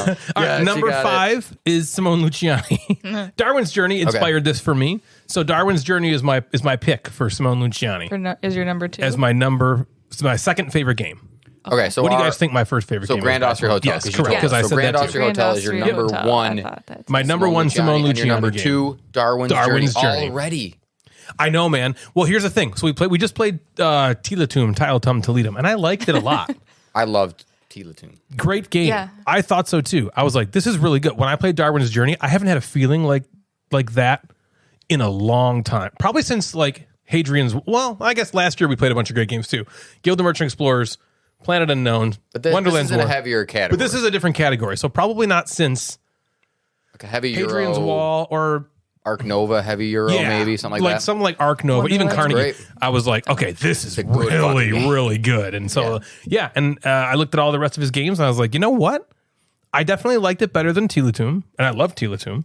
Yeah. I personally like it better than Zolkin. Well, after the one, because Zolkin's for me. You're smarter than Zolkin. Zolkin's smarter than me. yeah. Jeff, what about you, man? Number 5. My number 2 ranked Simone Luciani game is Grand Austria Hotel. All right, number 1 Zolkin for Jeff. Teal tongue. Oh, right. Zolkin Zolkin. for- Yeah, With a Zolkin's number bullet. 1. But I'll tell you right now, Put like, myself in the eye.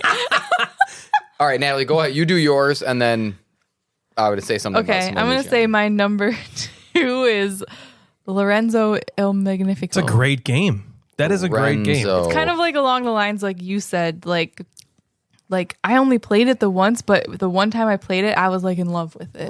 That game Immediately. is toy as Toit. oh. A lot of his games are very toit. I think Natalie's number one game is Darwin's Journey. I think I'm she's saying it. smiling like that. I think it's Grand Austria Hotel. No, it's Darwin's. Yeah, nice. Oh, yeah. Nice. Okay, so when I was making this list, remember, we were on the couch and I was like looking at all his games and I was like, all these games to me are just number 2 games. I was laughing about that. I was like, oh, fuck. That's exactly what I was going to say. Like, Zolkin is probably number 1, but Grand Austria Hotel, Lorenzo, Tilatum, and Darwin are tied at second. Right. It's like they're all so fucking They're good. all so good. Well, to me, it was more just like, these are all like, I couldn't even pick a number 1. I was like, they're all just like a number 2 rank. Like, none just stand out to be like number 1. I know. I'm But like, Darwin's come on. so He's one of the great. best designers. Darwin but is I one get of it. I did feel the best playing that. Yeah. And so that's why I just said that. I could have picked a lot of these games, but for me, Grand Austria Hotel with a bullet is number Yeah, one we for know- me. we all Yeah. know All right. that. Number 4 is Vlada Shavatal. Vladi Shavadi. Bloody All right. Shivadi. Number 2 for me for Vlada Shavatal. Vladi Shavadi. I was really close between these 2 games. And the 2 games are Mage Knight, Okay. but what I went with for my number 2 pick is Galaxy Trucker. Okay. So what do you think? What do you suppose number 1 is for me? Codenames Duet. That's what I think. Codenames do it. Yeah, it's Codenames. We're like easy. It's Codenames Duet.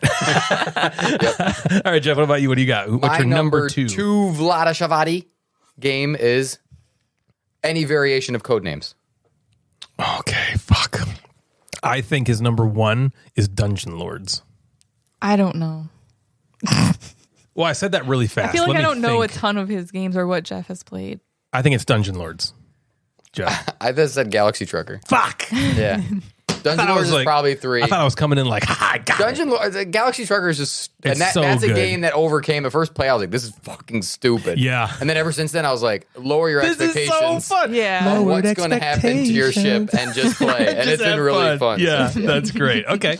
I have not guessed one of you guys correctly, except Zoltan, I guess, for the first Yeah, one. you got that one. Natalie, what is your number 2 My Vlada number Shavatal? 2 Shavatal is Shivadi. also Galaxy Trucker. Codenames Do It. Yes. Codenames Do It. Yeah, Codenames Do Yeah, It. of All course. right. I Very even good. put Codenames All Codenames for number all. 1. Codenames All. Yeah. This is going to be a tougher one probably for all 3 of us to guess because there's so many fucking games with this next. Designer Yeah, Knizia is our 3rd. Designer Knizia. My number 2 game for Designer Knizia is Lost Cities. Oh, okay. Your number 1 is I don't- Tigris and Euphrates / Yellow and Oh, Yangtze. is that one? Then yeah. Boom. Yes, correct. I don't remember. Just like, guessed all every the one of games. mine. God, I haven't guessed any of yours. Nailing Fuck. them, nailing All right, Jeff, them. what is your favorite Designer My Knizia game?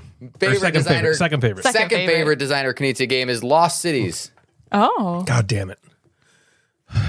So wait, yours was Tigers and Euphrates. Jeff's is not Tigers and Euphrates. I know it's not. That's up because I haven't played. I played Tigris and Euphrates maybe a really long time It ago. might More be- recently, Yellow and Yangtze. It might be Witchstone. More recently, it's been Oh, Yellow he's and Yangtze. played I that? did like that's lower. Did you say he's played that?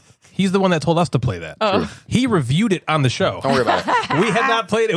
Yep. I can't keep track of all this. You can, because I can. And I have the worst memory of anyone. Well, You want to know what my one is? you know my No. memory. I play a I need game and to the next think. day I forget.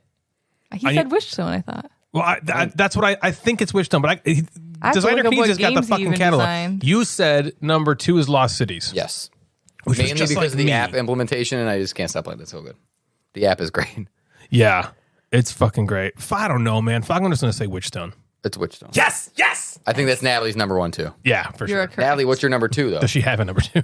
My number 2 is Blue Lagoon. Yes. Okay. If you had We shoulda guessed that. you had said Witchstone as your 2, Blue Lagoon would have been another one. Yeah. I Yeah, had we it should have written guessed Blue Lagoon. You crushed us at Blue Lagoon. down. My God. That game's fun. Designer Knizia, like I just finished My City. That would be a top 5 of his of mine. Modern art is. I really love good. Modern Art. That was close for me too. Yeah. Samurai. I don't think you guys have played Samurai. That's No, but that's a- God. That's such people a like great that one a lot. game. That was a close one between that and Lost Cities for me. All right, number 2, my boy, Uwe Rosenberg. Uwe, Rosen. Uwe. Borg. This was This was tough. extremely I difficult still don't for even me. know if what I said is correct All right, because I here's, don't know. here's what I did, guys.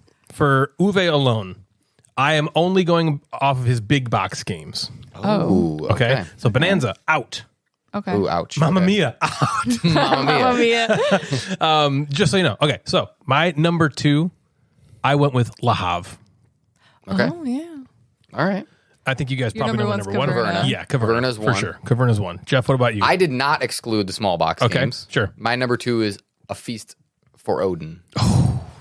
Your number one's Bonanza. It's Bonanza then, because he's telling us he didn't exclude Number one's Bonanza. Bonanza, yeah. If I didn't, Feast for Odin would have been 1, and then 2 probably would have been... let me do it. Or at Labora. No. All right. Fields of Varl. I haven't played Field of Arrow. Fuck. Hallertau. Yeah, probably Hell. Yes, I knew it. I knew it. Knew it in your face. All right, Natalie, what do you got? My fourth guess. Okay, well, I guess I'll exclude small box too. My number 2 is Fields of Arrow. So your number 1 is... Got to be Caverna. Caverna. Yeah. Very good. Yes. But Okay. it's really Bonanza. Yeah. Yeah. So I was like, Bonanza and Caverna are gonna be 1, 2. That's gonna be so boring. I was like, I'm just gonna exclude Bonanza. All right, here we Here's go. the easy one that wasn't here. Steffenfeld condom is number 1. Guys. Steffenfeld condom. My number 2. I thought about this. This was Très difficile. Very difficile. Very difficile. My number 2. God, there was 3 games fighting for my number 2 spot. Tomorrow I'll give it to someone else. Right. Today I gave it to Amerigo. Amerigo at damn. 2. Yeah. That's So a good one. what's 1? Castles of Burgundy. Castles of Burgundy. Yeah, is Castles of 1. Burgundy. Yeah. So I was like, it's Amerigo or it's Trajan. And then I was like, but Carpe Diem. I know Carpe Yeah, Diem. you like I was like, Wow. oh shit. And then I was like, so I wrote down, I like a lot of his. Amerigo / Trajan. Whichever one I feel like saying at that moment. Yeah. Jeff's number 1 is Trajan. Jeff's number 2 is Castle of Burgundy. Bingo. Got it. He nailed it. First try, bam, got it. Nata's number 1 is Castle of Burgundy. Nata's number 2 is Trajan. Yep. Yeah. Look how smart I am. You guys don't gotta say shit. Sassy from Ted Lasso. And I was Sesame from Ted Lasso. Got it. Yes, bam. Fuck you. Ha. man. You know who it I'm mad was? at So we you. were watching this thing, and then all this stuff happened. And then you won't believe who it was. It was Sesame from Ted Lasso. Boom. Got it. I was like legit pissed. She was so mad. Great. What's so funny about that is a few episodes later, Jeff was recanting it. I laughed harder when he great. he just like Sassy from Ted Lasso. I was like, is that what I did? You can't believe who was in the show. It's Sesame from Ted Lasso. I'm like building I it said up, and then you fuck just like you. sweep in and take it from me. It's mine. Sesame from Ted Lasso. Oh God. Okay, so I liked that top 5. It's a different top 5 than normal. Can do weird shit like that. We'll do more. weird shit like that mostly because we can't think of other fucking shit to do. So, God, it's so difficult. so we're gonna do the weird stuff like that. So that's good stuff. So catch us again in episode. Wow. Get it together, man. In booth. Bye. Well, see you later. So that's going to do it for us tonight, everybody. If you'd like to get a hold of us, you can find us on Instagram at Gamecasters or at Mad Board Gamer. Both of those accounts service the podcast. We also have a Facebook group. Just search Gamecasters and you'll find us there. You can also email us at thegamecasterspodcast@gmail.com. If you like the show, we'd love it if you consider giving us a rating on Apple Podcasts or anywhere else you listen that allows you to rate us. We've also got a Patreon. If you want to support the show, feel free to head on over to patreon.com/thegamecasters. There's also a merch store where you can find all sorts of different Gamecasters, Mad Board Gamer, Gateway gear. So head on over to thegatewaynetwork.com/store. Please follow me and consider subscribing on Twitch at twitch.tv/Gamecasters. So for Natalie and Jeff the Mad Board Gamer, I'm Ryan, and you have been listening to The Gamecasters. Good night, everybody.